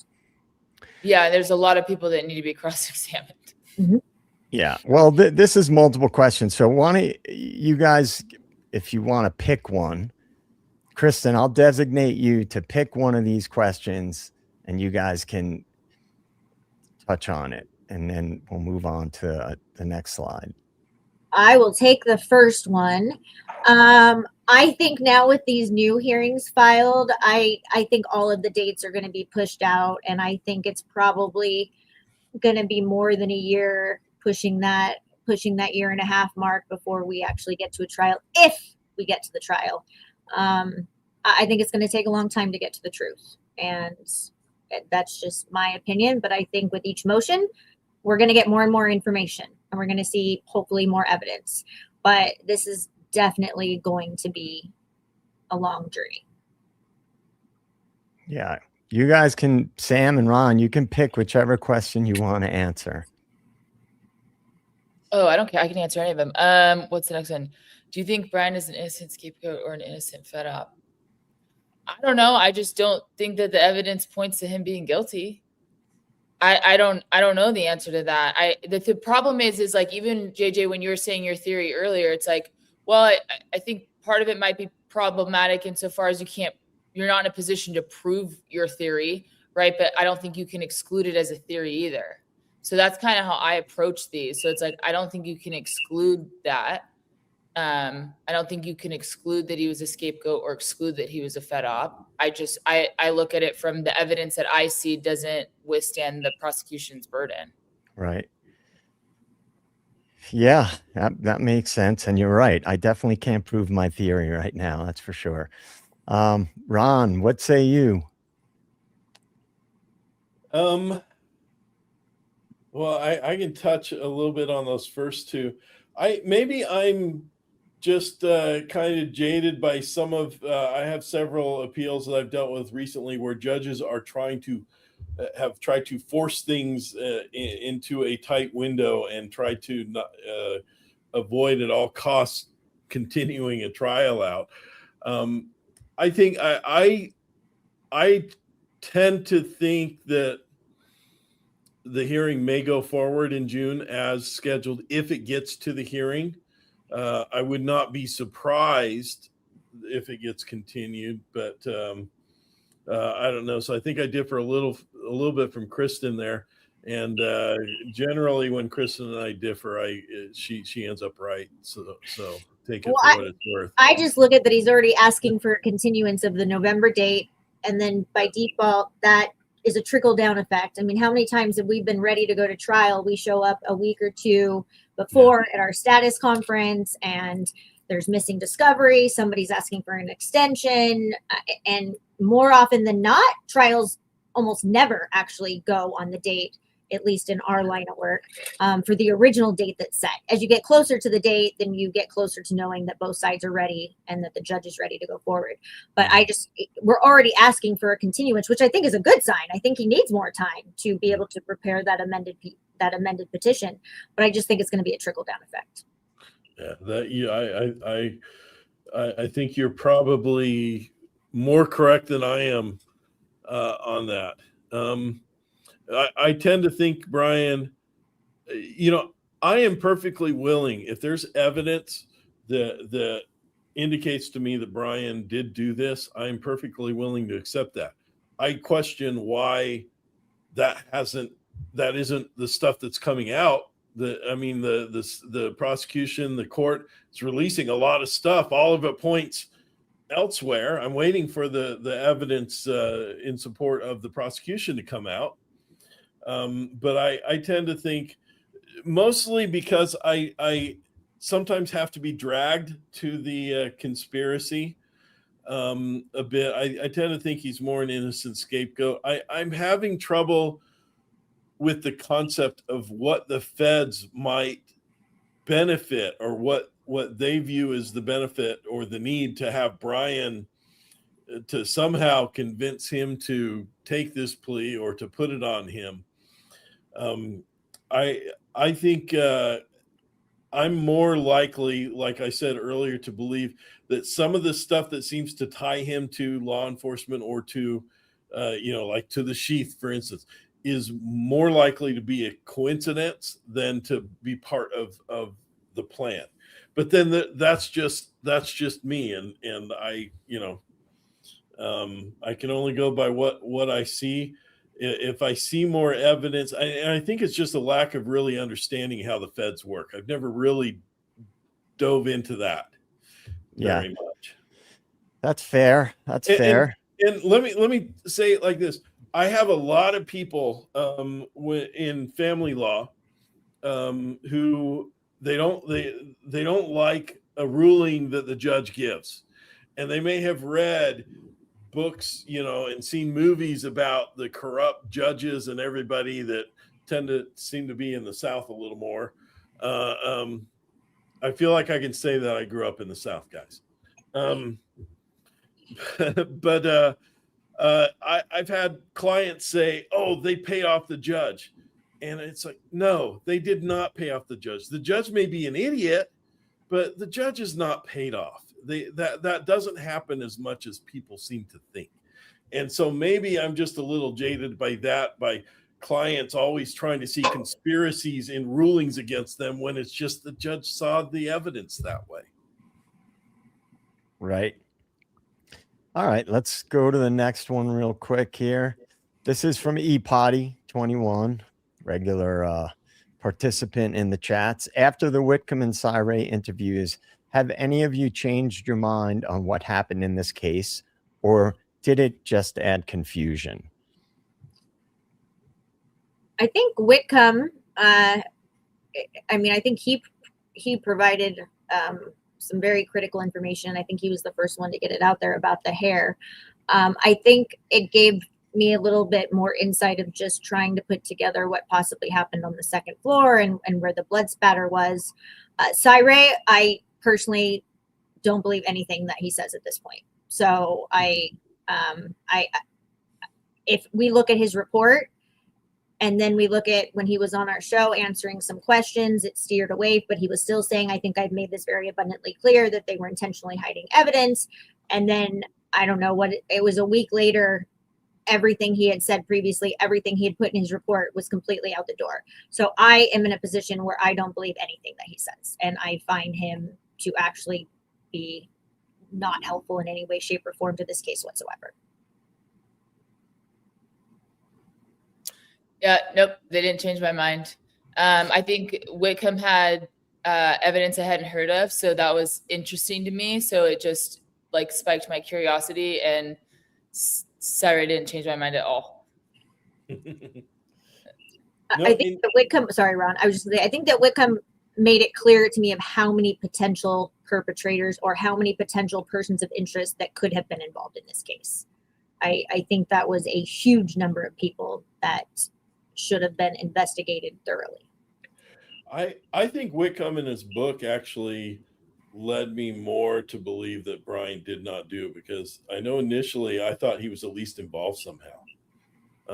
But now I don't see it after seeing the evidence and everything is laid out by Chris Whitcomb. Yeah, it was really curious because I go through that process where he seems so convinced that Brian did it. And we explored that a little bit on our show. And then we kind of went through comparing to his report afterwards. And that kind of settled in my mind that that certainly did not change my mind at all. All right. So it looks like Kristen has had her mind changed slightly. It just expanded that. Again, I think it helped possibly confirm, because, at the beginning, I think, JJ, you and I have talked about this, is that, was he involved somehow? Was he a driver? Was he buying rugs? I think we've all explored, is it possible? And I think that with Chris's book, and then speaking with Dr. Turby, I don't think he was involved at all. I don't. Yeah, I'm with you on that. All right, so the next question is Shawley Redacted. What's up, Shawley Redacted? Let's see. This is from Discord. What could the evidentiary hearing entail? How likely is it that he will get a full trial? What can we expect to see happening going forward? Now, I realize like some of these are things we've sort of addressed a little bit. So you guys can answer, you know, whichever portions that you're compelled to answer, and see, you know, what your take is on either any or all of these questions. That's all you, Ron. And then I would add that yesterday we actually did a live going through a lot of this in really, really, really detailed analysis. But Ron, this is all you, buddy. I think, I think if that's going to be, if he gets to the hearing on the PCR plea, or the PCR petition, which is that last one in June, he gets that's going to be an evidentiary hearing. There are going to be witnesses called. I think Brian will have to testify in that. It may be limited, you know, to basically the discussions around the plea. I think Ann Taylor will have to be will be called as part of that, and I expect some of the defense team, in particular, Dr. Turvey. I think he could be one of the most significant witnesses in favor of Brian on that. I think you're going to see potentially members of Brian's family testify about what they were told by Ann Taylor and their participation in the plea. Yeah. That's great. See, that's the kind of stuff that, you know, it's interesting to hear, because you're an appellate specialist. And I think, man, I have a feeling though, we're in for a long haul before we ever get to actually hear witnesses testify and people get cross-examined. But, you know, with this case, who knows what will happen. All right. So I think this is the last Discord question. And I don't know if that's a misspelling, if it's A or it's supposed to be something different. But if anyone finds or already has new or helpful information, how should they proceed to help the PCR move forward? And this, for context, I guess, as Gregory Roush still needs to write the proper amended petition and has until mid-November this year. I think anybody who has helpful information is going to be somebody who was involved with the defense very closely and with the plea, because that's really where the focus is going to be. And I think the defense has had access to many more documents than the public has seen as well. Yeah, those are the big issues for the PCR. So I agree with Ron. And I think if everybody, I mean, you can always try emailing the law firm, but I can tell you, when I get, you know, if I get outside emails, like when I'm working on my clients or my cases, I don't always have time to go through all of them as much as I do, you know, on my personal emails. But if you have something that is absolutely, oh my gosh, the attorney needs to see it, you could try emailing it to someone at the law office. But I think Ron's right. I think we're going to be looking at Turvey and the family. Those are going to be the people that have witnessed or have direct knowledge to the issues being brought up in the PCR, like the hair. That's what they're focusing on right now, is the PCR, not necessarily as we are preparing for a whole new trial. Yeah, I agree with that completely. I also think that, I mean, it's probably the idea of, you don't want to inundate someone's email with a bunch of other information that they may already have, but also it's such a high profile case that I wonder if BK's attorney welcomes that or has the specific email for that, because you never know what they don't know. And so it's kind of like worst case scenario to me is information doesn't get reviewed, but then again, what if it does? And that kind of circles back to what I was saying earlier, is there's so many really intelligent people out here that have figured out things that I would have never figured out. And so as an attorney on a case, if somebody comes in and is helpful and has gone through something and shows me it, I'm normally all on board for that. Well, look at the Clancy case. I mean, you know, Reddington, the defense counsel, someone had emailed him about a TikToker. He went and did his own investigation, hired a private investigator to track down. It ended up being, I believe, a psychologist or psychiatrist. The court didn't allow them to actually be considered for their testimony. But these attorneys are looking, they're watching, they're looking at social media, they're looking at YouTube. So my other suggestion would be call the office and say, you know, hey, I have something that I think is really important. I would love to get this to your office. Is there an email that I can send this? Because maybe they have a separate email set up that's not the attorney's inbox, and just getting inundated with, you know, with emails from people that they don't know. But that's what I would do. If you really believe it's something that this attorney needs to see, I without question would call the office or send an email to whatever they have on the website and say, hey, where can I send this? I really think that it would be important, and it's, you know, super helpful to this case. Is there anywhere I can send this to? I mean, if it's something like, hey, the real murderers video or recorded the whole thing, and here it is, I think they would welcome that. I agree. But I bet you they do watch. I mean, we know that this attorney, you know, it's my understanding he was part of Facebook groups initially when this case was started. But I am, you know, I am optimistic that this guy is, you know, that he's trying to get shit done, and I can appreciate that.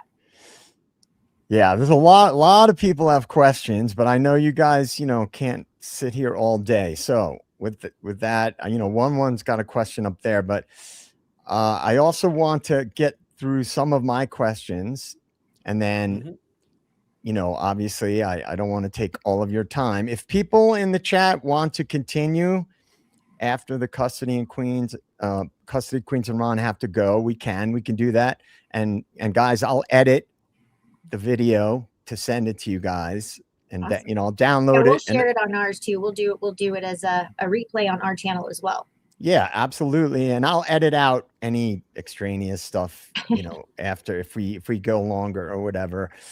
So let me do this. Let me see if this is the one that I want here. My glasses are not doing me any favors with reading the tiny writing down here. I might have to let me see if this is the one that I'm looking at. No, we already addressed that one. This is, I think, the ones that I want. So let me do this. I have several questions, and we can quickly go through them. Are you, based on everything you've seen up to this point, the interviews you've done, are you more or less confident in BK's guilt or innocence in either case? We could all answer this. At this point, I am more confident in BK's innocence than I was a year ago, 2 years ago, 3 years ago. I'm probably more confident than I've ever been in his innocence based on the evidence that we have seen to date sitting here today. I do not think, as Sam has said, we cannot exclude that there's things that we haven't seen or presume that there's evidence that we haven't seen. But based on the evidence that is out there today, speaking to Dr. Turvey, speaking to Christopher Holland, speaking to Chris, I'm not even going to acknowledge Cy, but speaking to a lot of these people that have had their hands directly on this case and the evidence, I am more confident of his innocence sitting here today. Okay. Sam? Yeah, I mean, I agree with that. I think that Ron kind of made this point earlier, but the more information that comes out, the more it looks the other way. I mean, there's just a lot of really interesting areas that point in directions away from BK. So I just continue to struggle with the idea that anyone could prove that he did it. Maybe there's information I'm not aware of or haven't seen, but from what I've seen, I'm a lot more confident the longer the case goes on. Yeah, I'm more confident in his innocence. I keep waiting for the evidence that points to his guilt to be released in some of these document releases and so forth, and I'm just not seeing it. Yeah. Yeah. We're not following the trust me, bro. I can prove it. I'll tell you about it. I can prove it. That doesn't mean anything to us. Mm-hmm. Yeah, and I would say that I don't even think we were told the truth about what happened in the crime. That's I 100% believe you are right on that. All right. So do you believe that BK actually had any direct involvement in the crimes, either as a perpetrator or peripherally? So really more this focuses on, do you think he had any connection, even peripherally, to the crimes. So not even what they're accusing him of, but any peripheral connection that may have led to how he was implicated. I will admit that I did initially think that there was some connection, like why him? How did they get his name? I would say like in the first year and a half or so. But again, sitting here today, I don't believe he had any direct involvement based on the evidence that we have. I think the evidence points so significantly to other people. Right. Sam? Yeah, I mean, I got nothing that would point that way. So I don't know, but nothing that would point that way. Yeah. Ron, anything for you? Any thoughts on that? I think the only involvement in the crimes he has is that arguably, and I'm still not convinced of this, his DNA was somehow found on inside the snap of a sheath that was found at the scene, which very clearly to me was placed on the bed sometime after the murders were committed. Okay. I'm with you on that one. And Turby's pretty confident in that, so I very much look forward to hearing more from him about that issue. Yeah, I agree on that point. Plus, he got stood up by Maddie. But, you know. Right, of course. Yeah, for their rendezvous with his dad in the Quality Inn, Yeah. where his sheath is better than hers. Nothing suspicious about that interview at all. So, all right, if BK was framed for the crimes, do you think he would have been more or less likely to have taken a plea deal in the first place? So if he was actually framed, do you think that he would be more or less likely to take a plea deal? Well, Ron's good friend was actually on a show with us earlier this week. Dyke Hewish, he's a criminal defense specialist, criminal law specialist, and he said it perfectly. He said guilty people will jump at the opportunity of a plea deal. And that is my opinion as well. So I think, yes, I do think if he had a significant part in this and he was guilty, I think that potentially those negotiations could have even happened earlier. But I think if you're guilty, I think that you would jump at the opportunity for the plea deal. I don't necessarily think it would take 18 hours allegedly in a room with a psychologist and an attorney and family being brought in to try to take someone who's been claiming their innocence from day one to changing their plea on the eve of trial. Yeah. I think this is a really interesting question. And I think it's hard to answer because I think there's so much that goes into it. It's on the one hand, personal. Your belief or trust in the justice system could hold great weight when you're bargaining for your life. And so I could see a innocent person very concerned at the rulings that had been basically not going in his or her way and just deciding that this was really the better play for someone, even if they're innocent. So I don't know if there's a more or less likely. I think it's probably highly personal, but it's also going to depend, like, how good is your attorney? How confident are you? How much of a risk taker are you? Are you somebody that's more like, I'm very risk adverse? Are you more of a gambler? Kristen's a gambler. Yeah. Kristen's going to trial 365. I'm telling you that right now. Yeah. So I think it's a highly personal thing, but I think it's an interesting question because I think it goes into the psychology of taking a plea and this sort of notion that if you do, it means you're guilty. And I think plea deals are in place. A lot of the reason that they're in place is because maybe they can't prove it at trial. And so both sides are trying to figure out a way to sort of agree to disagree and be done with it and not go through the trial. So I don't know. But I do think it's a very interesting question. There was a time in my life when I considered law enforcement as a career. It was I was going to either be a doctor or a police officer. I think I have family who are in law enforcement. I actually applied to work for the Provo Police Department in their jail because my cousin did that, and thought I was going to be a prosecutor at some point. However, in my career, especially as a plaintiff's personal injury attorney, in which I have had occasion to depose and cross-examine police officers,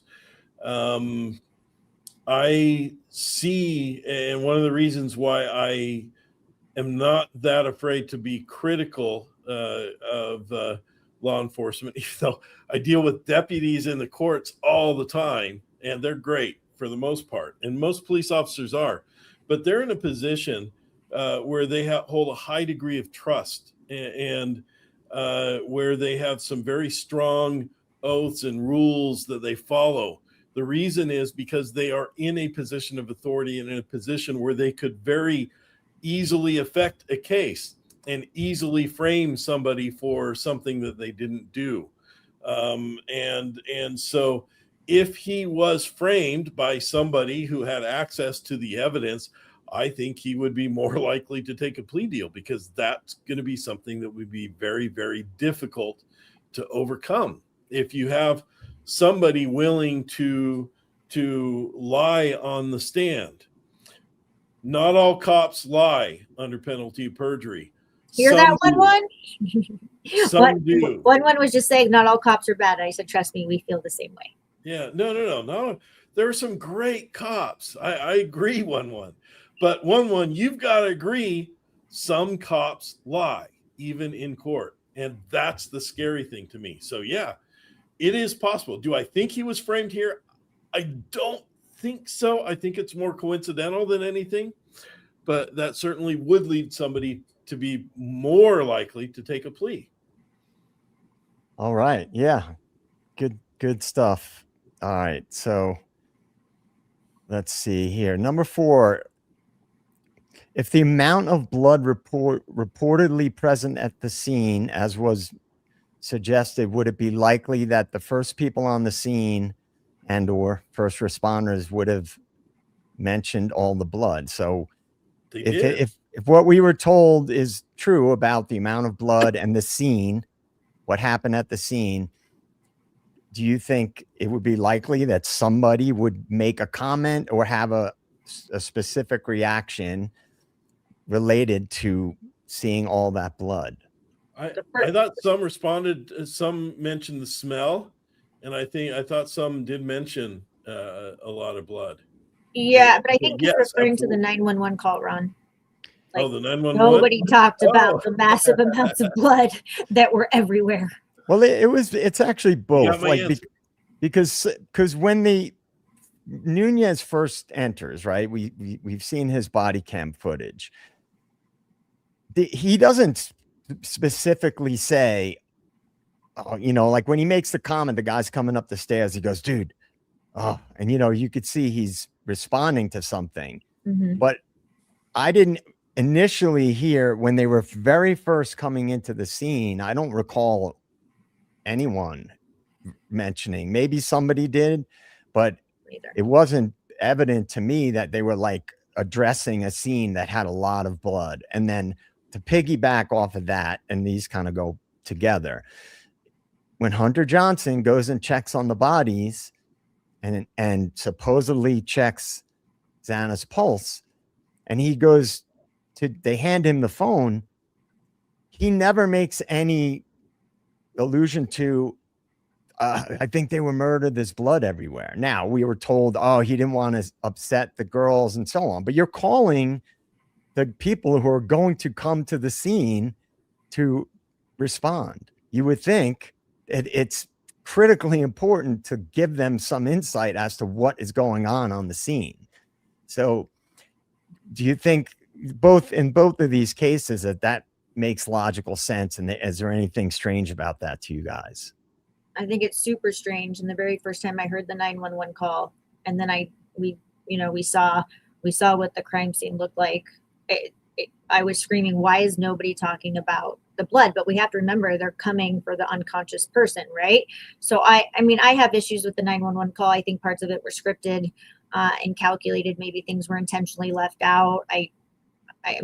that's just my theories there. But yes, I think it's absolutely insane that nobody, with all those people that were there, that nobody's screaming in the background about what the crime scene really looks like and how much blood is everywhere. I mean, it's very bizarre. Yeah. Agreed. Sam, you have a take on that? Sorry, I keep muting myself because my door is freaking out and my dog is barking. Yeah, I think that it would make sense that you wouldn't mention the blood if you were trying to say that somebody was unconscious. Right. So that's kind of how I think about it. You know, to say that there's mass amounts of blood and then also just say somebody's unconscious.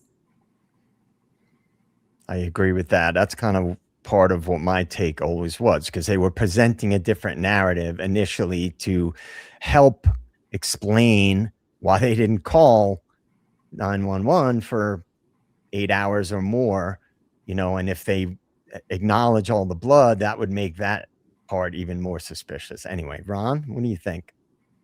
I have no answer for the 911 call. I think I always been. It sounds staged to me. I don't. It doesn't match with the scene. It just doesn't. So, I don't have an answer. Here's the thing: is when you start. You start looking at a conspiracy, and sometimes you have to. There was some sort of conspiracy. You've got right now Dylan and Bethany.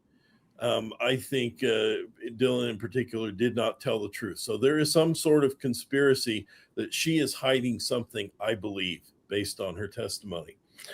If you then bring these other people in, who were part of the 911 call, then you're expanding that conspiracy. So it would have to include Dylan, Bethany, and all of them. And then the more you find, the bigger the conspiracy gets, the more difficult it is to believe that there's the conspiracy. So I honestly don't have an answer. Could it be a conspiracy? Sure. Could there be another explanation? Sure. But I don't think it accurately matches the scene, what I know of the scene. So. Right. That's fair. Okay. So this sort of ties in with the first responders and everything. We've seen the body cam footage. So what do you think Officer Nunez saw when he first saw Ethan Chapin that led to his initial thought that it was a self-unaliving death? I don't know. I just thought that was a very odd comment to make. You're already determining the cause of death and you're barely in there. The only thing I can think of is maybe the blood or the wounds as they were, in the upper portion of his body. Maybe he just jumped to a very somewhat unreasonable conclusion. Like Sam said, he was making a conclusion without really even analyzing the rest of the scene. I try to go back to that Nunez was a fairly new law enforcement officer. I think he did EMT or paramedics before that, if I'm correct. I think he was in way over his head. Yeah. Yeah. I think it was inexperience. I don't think there's anything nefarious in that. I think initially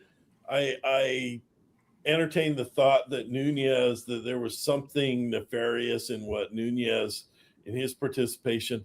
I don't think so. I think it was just his inexperience and how he saw the scene. As I understand it, there were a lot of injury to Ethan's neck. That was the primary injury. So it could be he looked at that and it looked like he might imagine a self-unaliving to be. Okay. Yeah. I mean, for me, with regard to that specific thing, he was a EMT, I believe, at least for a few years, a paramedic. Mm-hmm. And my initial impression is like, all right, the bodies were, Ethan was supposedly covered, Kaylee and Maddie were supposedly covered. So depending on how much blood was present on the sheet that covered him and so on, I had thought that would it be possible that there was a gunshot wound that was visible, and that initially could have made him make that, quick determination. I'm not even putting him into question in this. It's really just, did he see something on the scene that made him go to that? Really, that's kind of what I was getting at. But so, all right, straight up, do you feel the public has been lied to about what really happened that night? And if so, why? Why do you think we've been lied to? 1000%. I'll make it super quick. The narrative doesn't add up. It's a bunch of BS. And I think we are still being lied to. Do you have any insights as to why you think that might be? Why they're lying to the public? I think they want BK to be the guy. I think that they were investigating other people. We know they were investigating other persons of interest. That all stopped when they got BK's information. It just all stopped. I think they need him to be the guy, because if they don't have BK, who do they have? And now we have someone that's not responsible, or multiple people that's not responsible for 4 unalivings. I think they need him to be the guy. And so I think they got his name. They shoved every other piece of evidence that they could get to try to make it make sense that it would support that it was BK. And I think that we are just too smart for their narrative, and that it's all a bunch of bullshit. So, but more specifically, do you believe what we were told happened in the house? Do you believe that we were lied to about the actual, the fundamental aspects of what took place in that house that night? Yeah, I think there's a lot that we still don't know. I think they are trying to protect the university to make it look like it was this outsider that came in that had no affiliation with the university, and did it. But I think there's a lot more and some very, very dark and evil things that happened in that house that we don't know about. All right. Yeah, I agree with you on that. My daughter's calling. I have to take this call for just 2 seconds. Sure. Sam, what do you got? Yeah, I mean, I think it's also important to remember that sometimes an omission can amount to not necessarily a direct lie, but insofar as if you don't have crucial information, then you're intentionally feeding only information that funnels and points to one direction, right? So if the media is just showing that here's all the stuff that we allegedly have against Brian, but they're not also transparently showing the other potential suspects and the other stuff that's going on, that it's really just crafting a narrative that appears to be totally untrue. So that's kind of my thought. Ron? Yes, the public has been lied to, because the people telling the lie know that many will believe them. All right. And so, okay, do you think some or all of the experts you have interviewed may have had ulterior motives? And what about, same applies to some people that have been high profile in the periphery of the case? I think you have to also always remember that most people have additional motives. There's context to their life. There's potentially nefarious motives. There's other motives or motivations why people do things. I don't know. I think it kind of goes back to the, like, I can't exclude it, but I also like to try to factually draw a conclusion when I have a fact to support it. So if I had some fact that showed that motive instead of a suspicion, then I'd be more apt to say, yeah, I think that. It's just hard for me to formulate an opinion on it. But I do think that most people have ulterior motives for a lot of the stuff they do. So I don't think we can look at experts or people that have been interviewed in a vacuum. I think we have to remember that not only are they people, but they also have, other stuff going on in their life, whether it is a sort of nefarious motive or not is something I can't really draw a conclusion on. Yeah. And to piggyback something off of this that you can each comment on if you want, is I'll use Cy Ray as an example, right? Because he had an implied narrative that he was a expert for the defense. And the way I looked at it was, all right, he's an expert for the defense. So presumably he has information that's going to show, that Brian Kohberger was not guilty, or at least support the argument that it wasn't him. And then he turns around and he says he's got tons of evidence that show that Brian Kohberger is guilty. So that's like the first example that comes to mind. Why would somebody just flip the script like that? Mm-hmm. He completely contradicts everything that he said in the hearing and more importantly in his report. Yeah. And I just tend to, I know, because Ron is very measured and far more measured than I am. I tend to think that something's going on with that guy and that he doesn't have good intentions. And I can't make accusations as to what that is, but it's just my gut feeling. Here's what I'll say about that. Dr. Turvey does not have ulterior motives, I don't believe. I believe his main interest is in the evidence and following the evidence. Yeah, right. And I get where you're going. I get what you're putting down there, Ron. I agree with you there. I think Turvey's like all about science, and he's very to the point and direct, and he's all about his expertise and what he can comment on.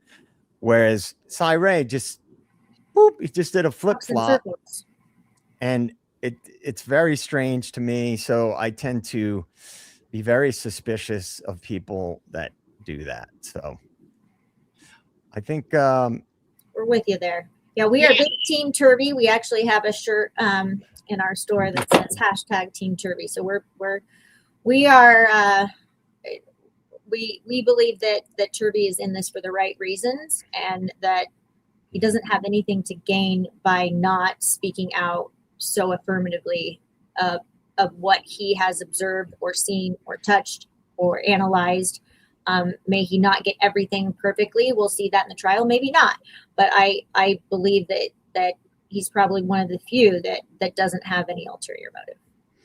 Mm-hmm. Yeah, I agree that if of anybody that I've heard speak about things, he would be the one I would be most likely to trust. Now, this is the part, and this is sort of getting to the end of it, where I'm going to put this question out there, but I want to look at it in a sort of a steel man argument for why, if BK was in fact guilty, the public wasn't told all of the information, the trust me bro information, what they may have had that they didn't share with the public that would actually maybe convince us that he was actually the one. So is there a chance that the public was given a false narrative about how investigators zeroed in on Brian Kohberger in order to protect sensitive surveillance technology that the public does not know about?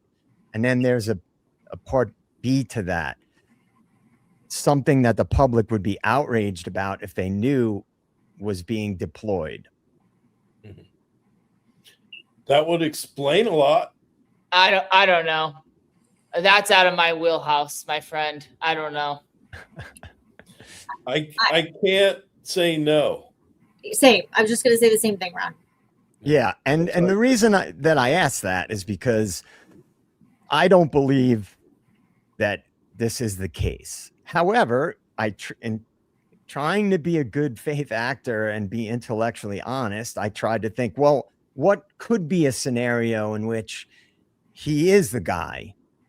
And they're giving us the trust me bro because there's information that they don't want the public to know about how they actually came upon him as the suspect. So they had to generate this more traditional type of things, because let's be honest, in today's day and age, cell phone data is not a very advanced technology when you consider the technologies that they have, for tracking and surveillance now. So perhaps I just thought about it. All right, could it be a scenario that they have technologies that are top secret at this point? They're classified, that led them to him, and that they cannot, because it would theoretically, if it's military technology, could be blanketed under national security because they don't want to reveal that technology to the public. So that was sort of my framing of that whole questioning. I do think it's quite possible.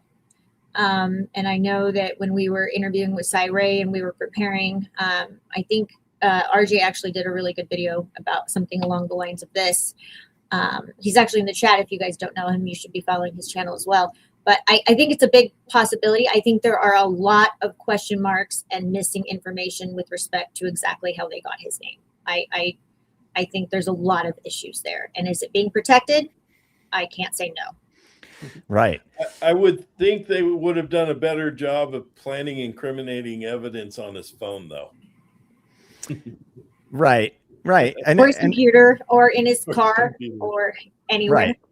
Well, again, this is really like a stir the shit question, just to sort of probe and get some general ideas out there. Because someone just asked in the chat if I was talking about a stingray. No, I'm talking about military level technology, because what we know about is often at least 10 years behind the technologies that they have and are developing. Some people think it's a couple of decades. And so there could be. And then who knows what we got from the UFOs? Yeah, right. Yes, of course. Yeah. I mean, look, most of the technologies that we're going to hear about in 10 years, they're testing them now. So, you know, how do they test them? I've brought this question up before. How do they test these technologies? You know, they're testing all of these technologies. If you look at the history of it, there's a pretty long and storied history of U.S. military and intelligence testing things on unwitting citizens. And in some very immoral and unethical manners. Yes. Yes. So and history. That's not, it's not, that is actual history that they have done that. So why do we know it stopped?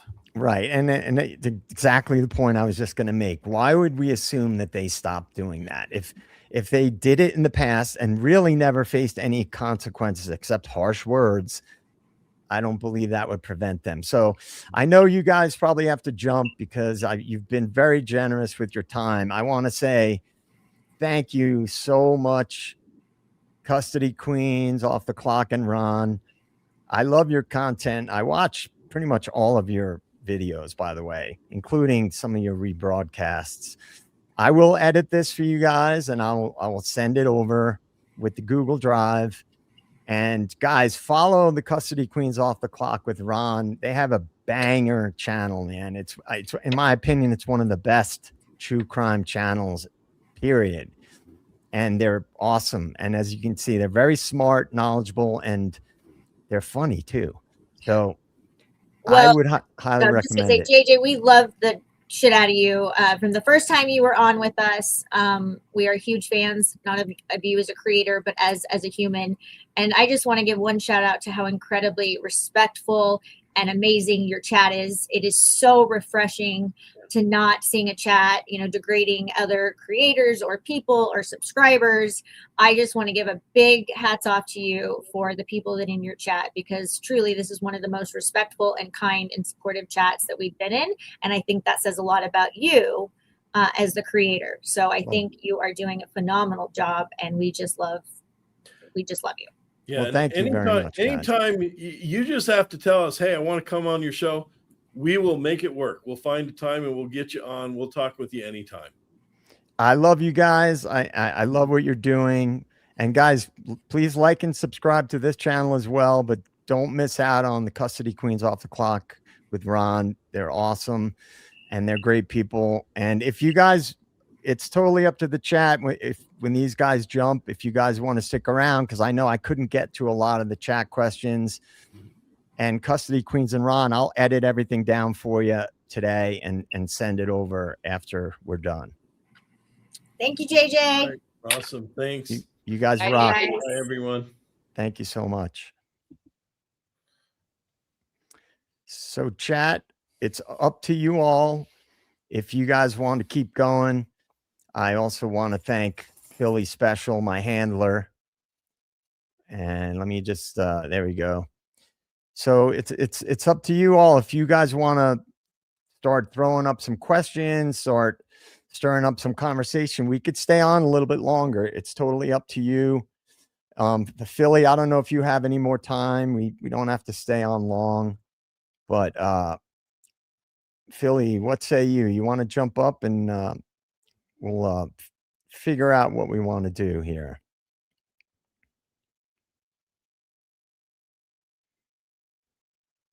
We gotta see here, Sam.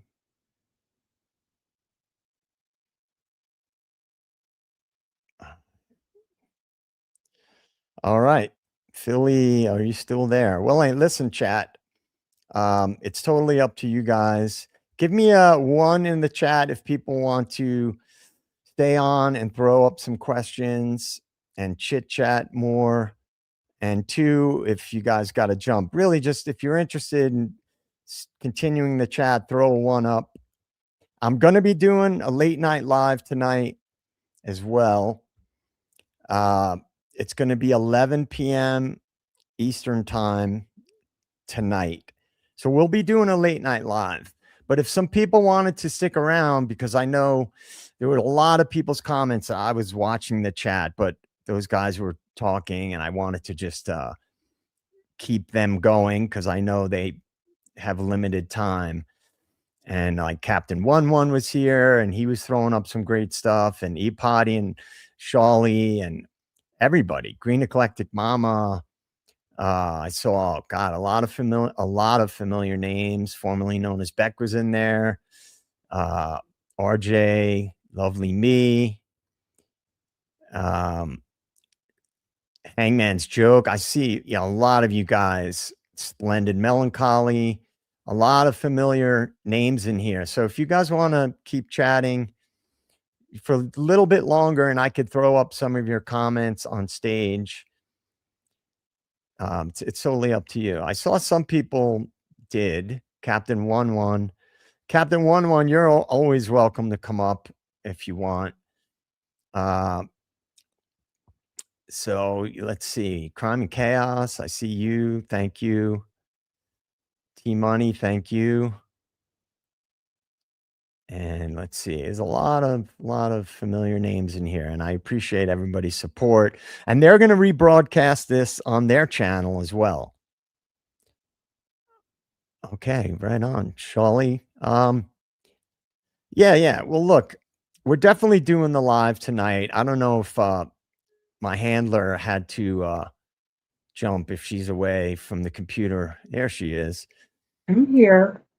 Philly Special. What's up? What do you think? What say you? We can hang out for a little bit. I know people want to have a little downtime before Birdie's live, which is at 8. So, I mean, we can hang out for about a half hour, see if we have any questions. Yeah. All right. I have to get my rooster off the roof. Oh boy. So if you want to throw up some questions, I'll be right back. Okay. Let's see here. Oh, 1-1. I'm sorry. I really did want the custody queens to answer this question. I had it starred.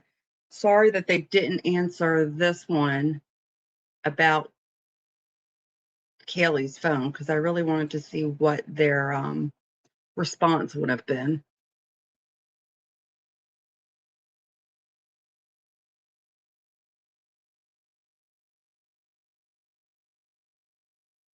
Okay, let's see.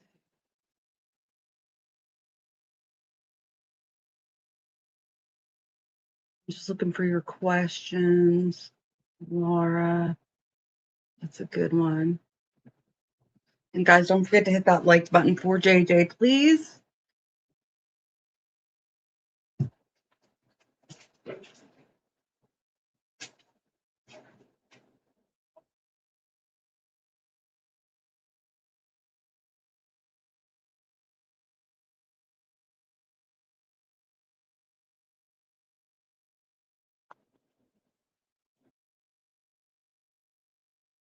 Oh, yeah, 1-1. I can't wait to see these documents. I want to know if there's anything good in them. I haven't had a chance to take a look yet.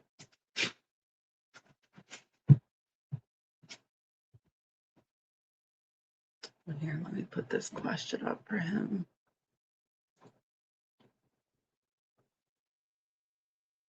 All right.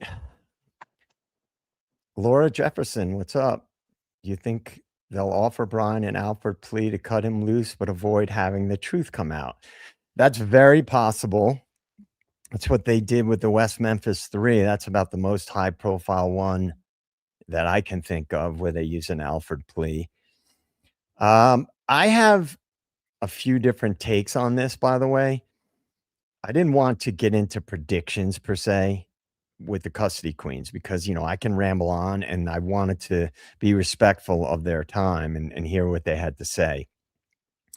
I tend to think, because what I believe about the case is that Brian Kohberger is an operative in some way, shape, or form. I think that they may dismiss the case or they may do something to avoid the trial, because then that opens up a lot more questions and potentially could unearth things that the public would not be happy about. However, I still predict that this is a possibility that Kohberger is going to get out and they're going to say, somehow they'll weave this into the narrative. If we only had a more robust and widespread and more easily accessible IgG database for DNA and a more robust surveillance camera network in place, which they're already pushing for at WSU, then we could have either prevented this crime or an innocent man would have never spent years of his life in prison. I still believe that's coming.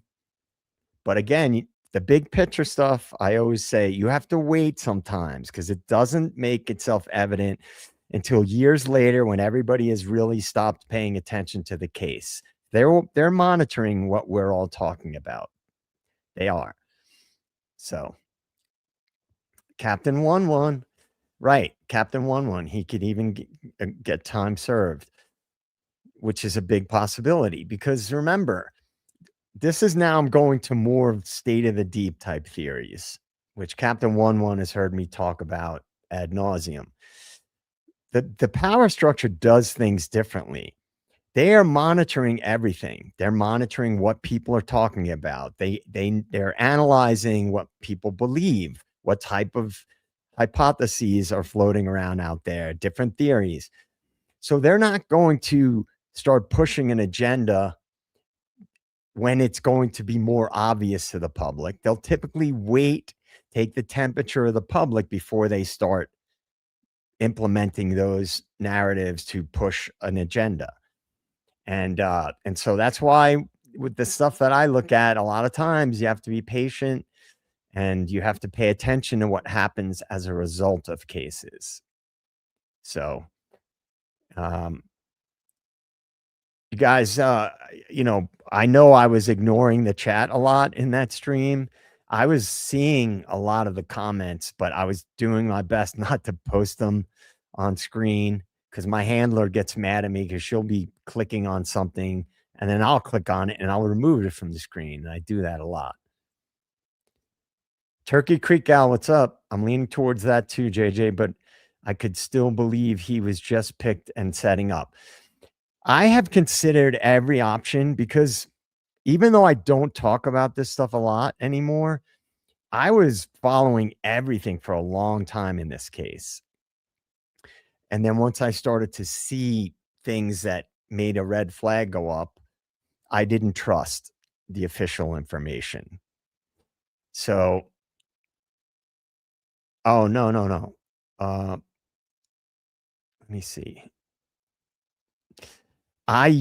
Sean Marie, what's up? Good to see you. I used to go on before like Birdie stream and Devil's Advocate stream, but my work schedule changed.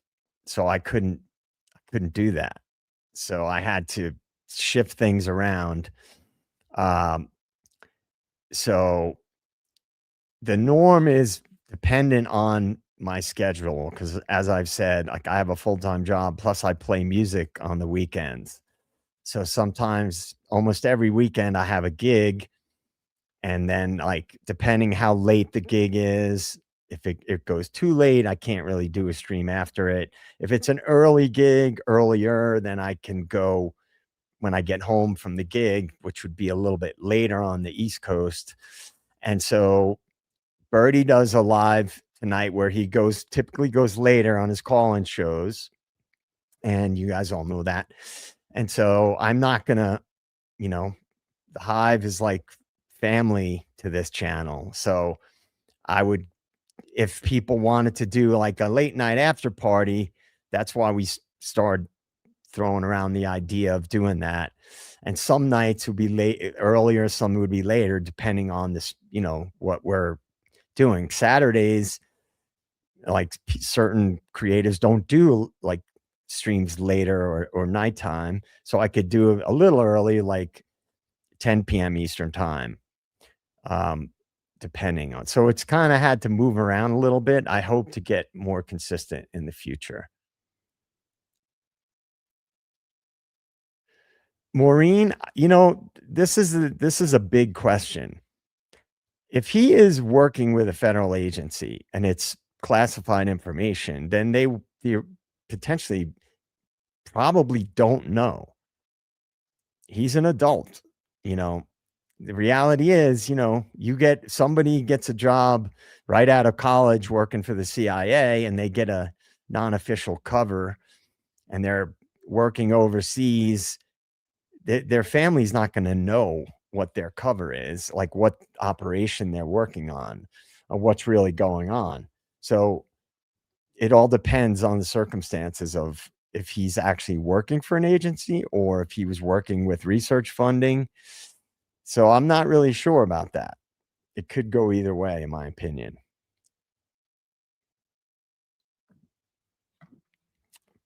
And a lot of, all right, so I see some other.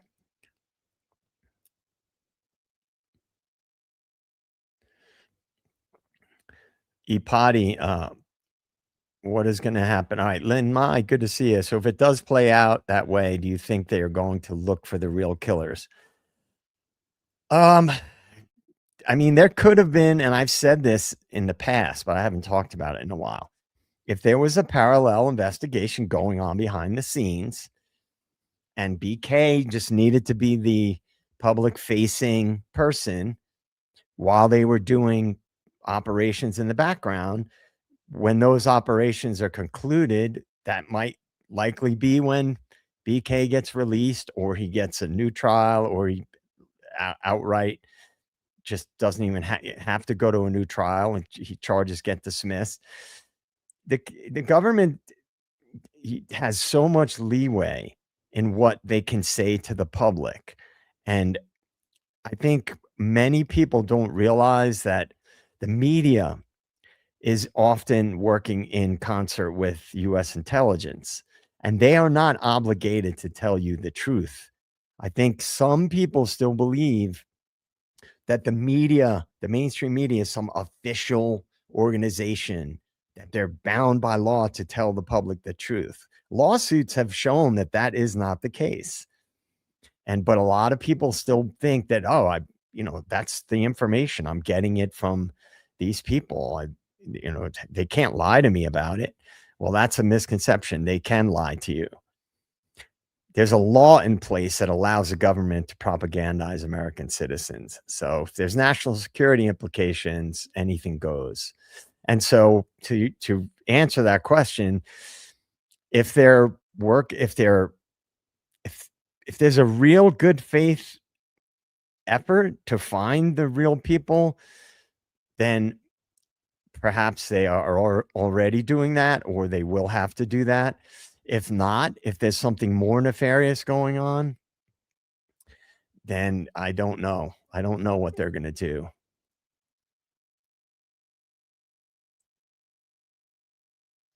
So Lynn Mai, if you're saying like what I'm implying, like a really nefarious operation, which is I think what you're implying, please clarify if you want. We're not going to ever get the truth. Plain and simple, which I have not ruled that out.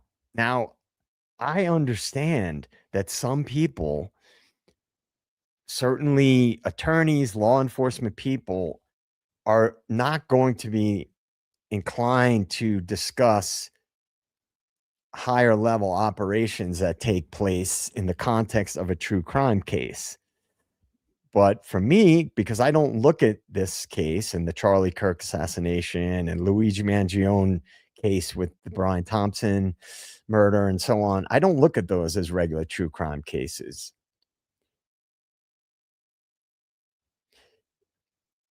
Captain 11, yeah, I was trying as much as I could to like not get distract what they were talking about and some of the questions I already had keyed up, but they're going to rebroadcast that episode, and this is like something that we can circulate in further episodes and in hopefully other discussions as we go forward. There's like I tried to pare down as much as I could, and like I used the questions that we did get on Discord and then questions that I had and some more general questions. I'm still not that good at this one. Yeah, I've watched True Crime Designs stuff. I haven't watched it super recently. Oh man, I'm glad that you guys are all still hanging on. Let's see. Yeah, I mean, Angel Heart, I agree with this comment. I've said this all along. I've said it so much, people are probably sick of hearing me say it. I used to think we'll only get the truth if a whistleblower comes forward at some point down the road. Now I don't think I can even trust a whistleblower in this case.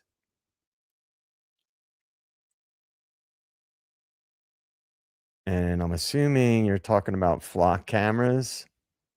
I'm sorry, Philly, did I just pull one of you something you off that you just put? No, I didn't put anything. Okay, I didn't. I just want to make sure I didn't pull something off the screen. Yeah, T-Money, if you're talking about the flock cameras, is that what you're referring to? You can clarify that if you want. Yeah, I don't think they're, again, what I believe in the case is somewhat different than a lot. So I don't think we may never get the truth about this case. I know it sucks to hear that. I think we might get their version of the truth to placate the public, but I don't think we're going to get the actual truth.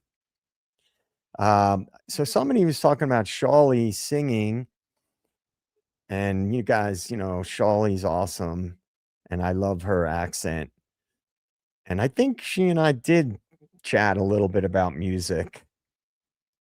And, there's a lot of talented people out there, man, that they just do their thing, and you don't often know the talents that they have.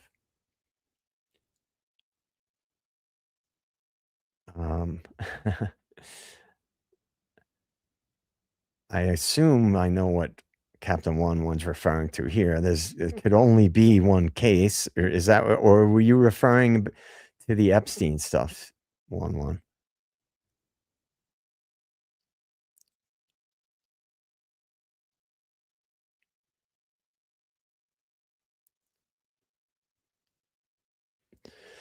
Yeah, we might do that. I mean, True Crime Unleashed, what's up? We might be able to do that. It just depends on when you're doing it, what time stuff. I'm way behind. We've got a couple of actual multi-part series that are going to be coming up.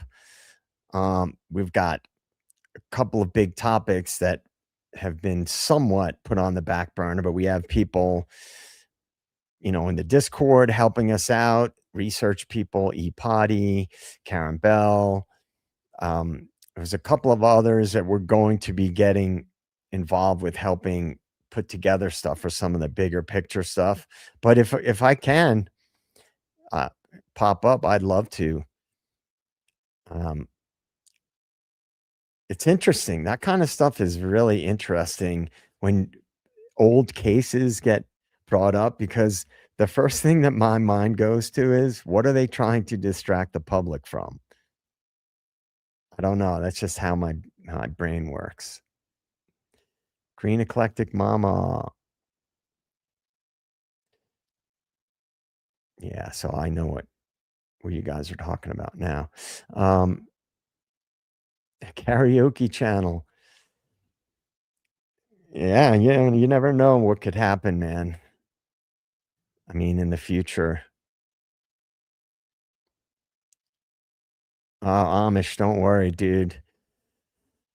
We're gonna have more time to address these issues, and Amish, you and I should try to connect tomorrow, even if it's only by text or email, and we'll go back and forth. But I know we're going to address some parallels between the Idaho 4 case and the Charlie Kirk assassination, and I'm gonna let you run with it, and then I'll obviously give my take on stuff too, but I definitely want to hear what you have to say and your breakdown. So guys, Big Amish Media is going to be on tomorrow night, which is going to be 10 p.m. Eastern time. So please subscribe to Big Amish Media and please join us.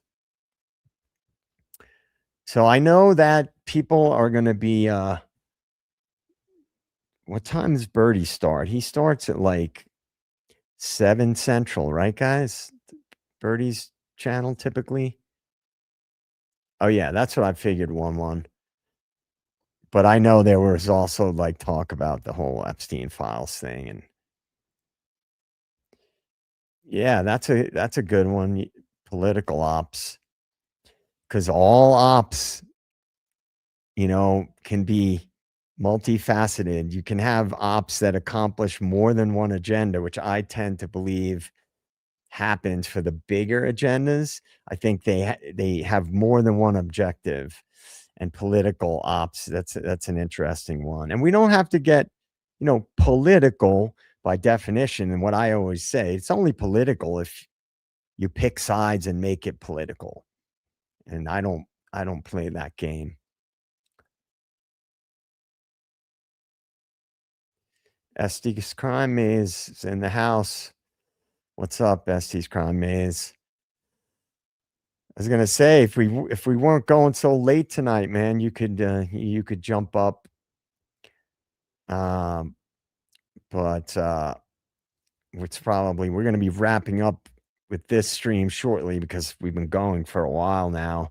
People have lives. But Estes Crime Maze, we're gonna get you up on stage for sure in the future. Because there's, in my opinion, there's a lot of interesting things, that sort of out of the box things that can be looked at, that, in my opinion, as I've said many times, I don't rule out. Oh yeah, man. It's gonna be good, man. It's gonna be good. I'm going to let you do your thing, man. And we're gonna have a good back and forth. I'm looking forward to it, Amish. And I want to again give a shout out to my handler for helping me with so many things, and to E Potty and to Karen Bell. And let's see, there's another person who's I'm dyslexic, so I always get their username screwed up, but let me see if I can find it. Skilla Beelzebub is going to help me with some stuff too, with some graphics and things. And Shawley's been, active on the Discord. I'm thankful for Shawley, and Phoenix Rising, and Captain 11 is he supports us. And Karen Bell, don't forget Karen Bell. I said Karen did Bell. you? Yeah. Okay. Lucy Morningstar. There's a lot of people who have Shorty Gem. There's been a lot of people that have shown a lot of support and I'm appreciative of it. So I just want you guys to know that. And moving forward, we have a lot of big things coming up. We do. You know, what was that, Philly? What was the giveaway going to be that we were going to do? Well, I was going to make you tell your story, your raft story, and it's going to be a sweatshirt, design sweatshirt. I mean, shit, we don't have to. We just 2,000 followers. I'll tell the raft story and then another one if you guys want. You know, when we get to, you know, when we start building up. Now, I'm just now applying for my YouTube partnership. A lot of people have asked me about this in the past. So I finally got to the point where I can apply so I can have like super chats and memberships and things like that. So I have to do that, and it's got to be processed. But that's good news, and I thank everybody for supporting me on that. You want the bear underpants? There's been a bear apocalypse here where I live, by the way, lately. I've seen in the last 2 weeks, I have seen like 10 bears. All like during the day, at night. It's insane. There's a lot of bear activity. Like, I mean, in the town, in the middle of town, all over the place. It's kind of crazy. Yeah, so I want to thank everybody. Hey, Kara, it's just Kara. Thank you so much. Oh, we're gonna come up with some good merch. Trust me on this, guys. Most of it's gonna be inside jokes that anybody who's followed this is going to appreciate. I want raft merch. I want a sweatshirt with you in a raft. That's what I want. Yeah, we're gonna get like definitely eventually Stadies t-shirts. We're gonna do probably something. We can't determine if the raft thing is gonna make it to a piece of merch. We'll see how the people accept that story, but I think it absolutely will, but that's my opinion. yeah, but again, I appreciate everybody. You know, what's up, Lulu? Good to see you. Yeah, there's good stuff coming. There's good stuff. And I've been busy juggling a bunch of stuff. A bear holding a butt plug. That could be a possibility. We're going to make funny references. You know, we're definitely going to make funny references that only people close to the case and to this true crime community will get. Yeah, we can bumper stickers. What I think would be pretty cool would be like a simple things that are cool. Like, for example, just like a little, I don't know what size you would make them, like a printout with graphics, you know, like that anybody could buy and they're not expensive and you can frame them. Just like cool stuff that's relevant, that has a design to it. Yeah, the Belmore Bike Club. I mean, there's a lot. I mean, I'm sure you guys will all help come up with some good ones. All right, so real quick, because I don't know how much more time we have. There's the whole bear story. For anybody who doesn't know the backstory, I did a stream with Birdie where we looked at this surveillance footage over and over, and you know, Birdie's good with all the filters and stuff. And we tried to figure out what we saw at 4:13 a.m. on the surveillance footage. And after seeing it and zooming it and filtering it, I said, that's a bear. It's either one or two bears. And I was pretty confident in that. And people are like, no, it's a person and this and that. But I've seen countless bears up close and personal over the years. And I live in the Rocky Mountains, right? So there's bears. It's a common thing here. And I was blathering on about wildlife to Philly Special, how oh, we've got moose here and there's foxes and there's all this stuff. And she's like, yeah. And we were chatting on the phone when I was on my way home from work one night. While I'm on the phone, I turn the corner right by my garage, and there's right in front of me a big old bear. And Philly, how excited was I? I thought you got into an accident. I was not excited because I was seeing a bear, because I've seen countless bears. I was excited that Philly was on the phone when I saw the bear, and I was able to literally take pictures of it right then and there to prove that I see bears. So that was where my excitement came from. Just since then, I've seen 5 other bears. They're everywhere right now here, and it's sad because we had a drought for the first half of the summer, and once you get to that point, you can't recover from it quickly, and all the food sources up in the higher country where the bears are dries up, so they have to start scrounging for stuff, and it puts them in danger. It's a bear, it's a cop, it's a killer, it's a psyop.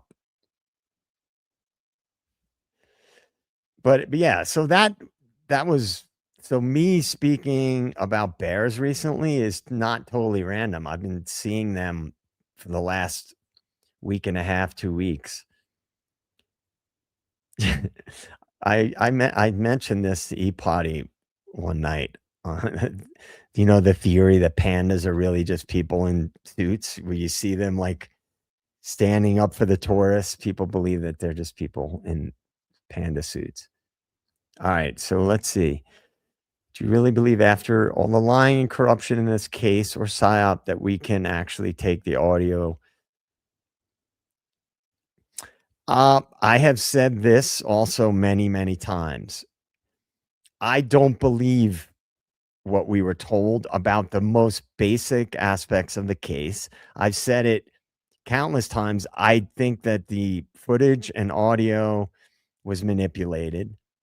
And so I don't know if we can trust anything from the case. However, just let's do a thought experiment. Let's take the different timelines. The timeline, the earlier, like whatever it was, 220 something or 230 something, where we hear much more pronounced agonizing screams and noises, versus the later timeline, what I just referred to as the 4 a.m. timeline, pretty much at 4 a.m. If you're looking at the official narrative, why would they steer the timeline to 4 a.m. when they could just make it the earlier timeline when there was more obvious sounds going on? Now, I look at that 2 ways. Now we're getting a little sort of out there. I oftentimes believe that flooding the zone, quote unquote, is a way to distract people away from what really happened. Now, I'm not saying that this is my big theory about the case, but let's just hypothesize. Let's not even focus on the Idaho 4 case. Just say any case that was supposed to be this really horrific, violent crime. That's what the public is told. What if we're not told the truth about what actually happened? And so the way to keep people talking about the violent crime is to throw out conflicting information that is not accurate, but it still points to one of the official narratives, which is what? Quadruple homicide, stabbing, etc. But what I'm saying is, what if that wasn't what actually happened? By them just flooding the zone with information for people to argue over, no, it wasn't 4 a.m., it was this time, it still keeps you talking about what? A violent crime occurred. So extrapolate that out. I've done episodes about this. Official narratives, counter-official narratives. I'll give you an example. Epstein killed himself. Official, original narrative. Counter official, but still official narrative, in my opinion, is he was murdered. I don't believe either one of those. I think that is a tactic used to present two seemingly opposing theories that in which none of them are true. So anyway, that's just a thought about that, Shelley Klein. But thank you. So to your point, I guess, in summary, I can't trust anything from this case except the big picture stuff that I see.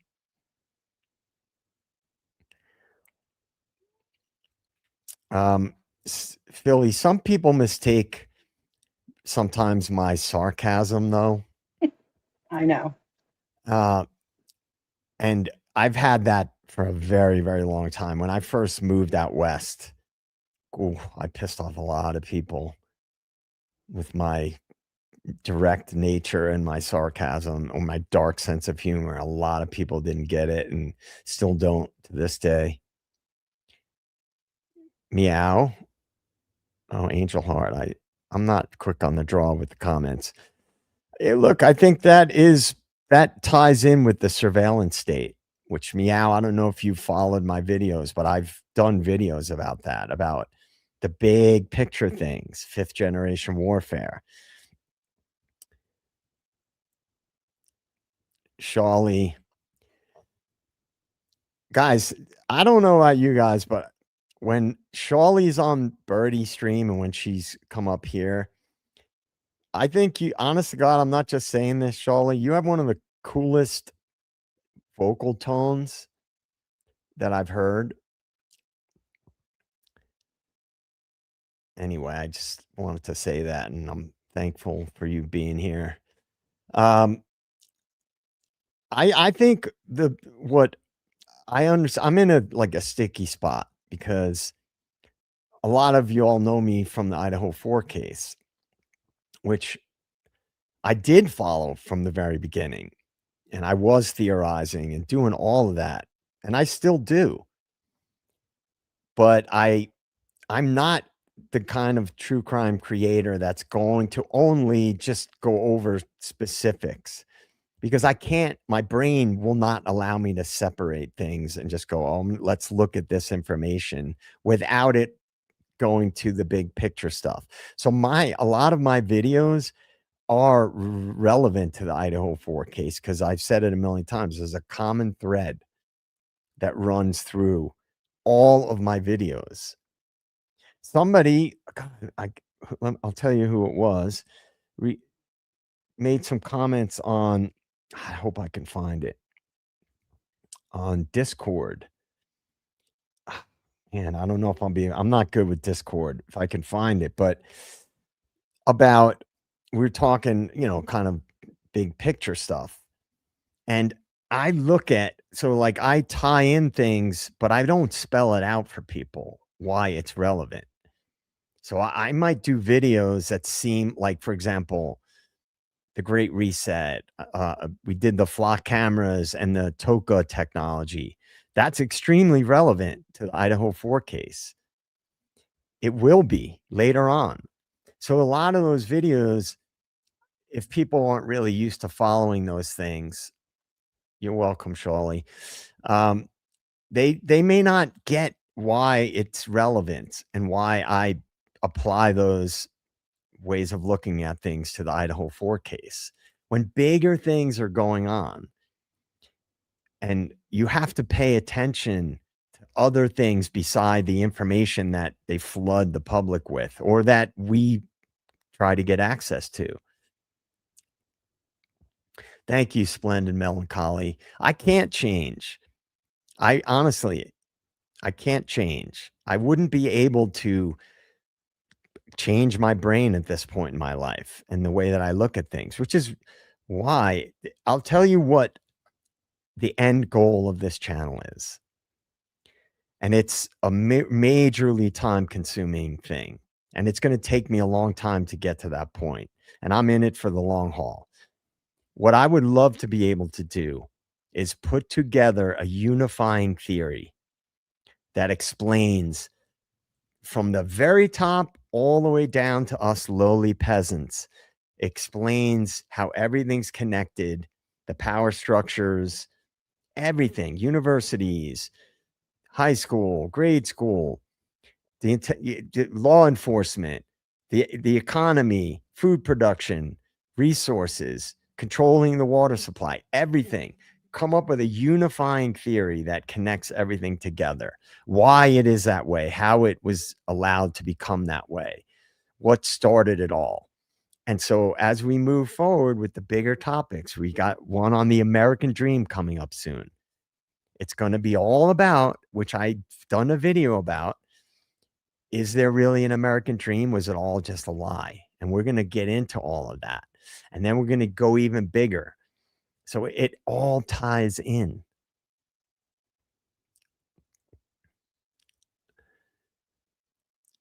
Yeah, I mean, I tend to agree with this. T-Money, I mean, I've been saying this a lot lately. In fact, Bertie and I just talked about this. I don't believe the most basic aspects about the Idaho 4 case that we were told. I don't think we were told the truth. You know,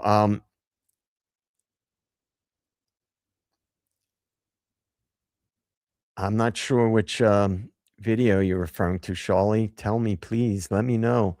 I'm curious. I also have recommended books and that are really relevant, that tie things together. You have to, because how can you separate anything that humans are involved in from the big picture? You can't, because everything is humans. That's what comprises society. And that's what comprises everything, governments, everything. It's all humans. So human behavior can't be separated from these things that happen. And what human behavior is psychology. Psychology, there's individual, there's personality psychology, there's forensic, there's multiple levels of psychology. Then you have social psychology, then you have sociology, then you have systems, how systems work.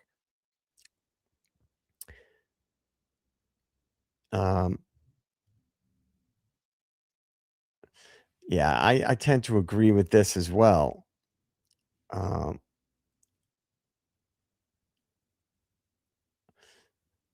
And Shawley, follow Shawley's channel too. I haven't had a chance to check out your channel yet, Shawley, because I've been pretty busy. What video were you referring to? Could you please repost? Let's see.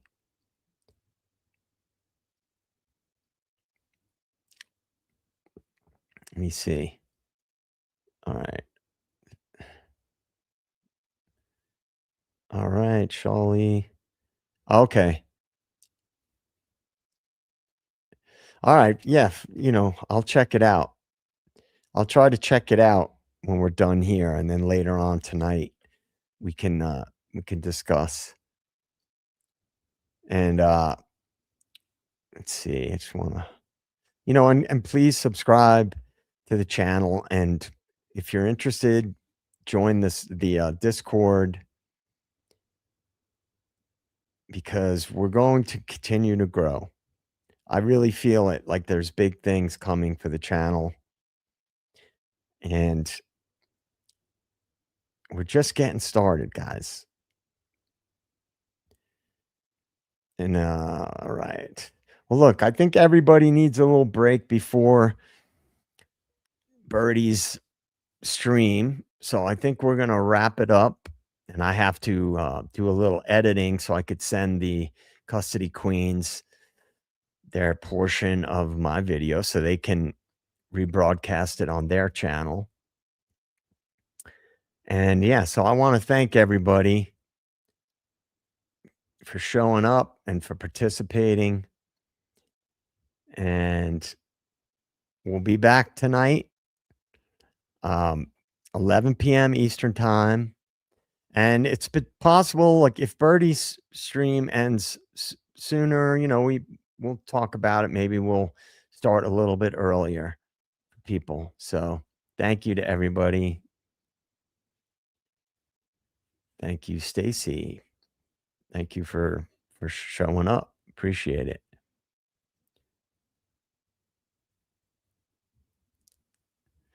All right. Well, lovely me.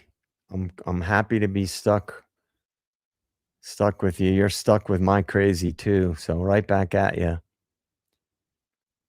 Karen Bell, big thanks to you for helping out and having a lot of insights and being good at aggregating data and information. All right. Yeah. So thank you to everybody. And we're going to see you guys later. I got a busy next few hours before we do our live tonight. So thank you all for coming. Thank you to my handler, Philly Special. Thanks to Captain 11 for showing up and participating. And we'll talk. Save if you got some ideas and questions that we didn't get to, save them for later. We'll definitely get into it. Who knows what can end up happening? We may get a sing along between Shawley and everybody else. Who knows? You never know where things could go. Maybe I'll get crazy and go pick up some wine for the late night stream. I haven't drank on a stream in a long time. But only if you guys are. Yes, I am doing a late night tonight.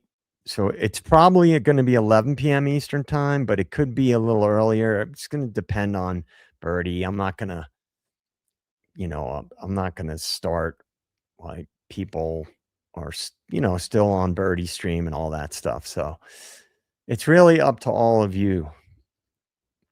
All right. So with that, I thank everybody, and I'm going to wrap it up, and I'll see you guys later tonight. Thanks, everybody.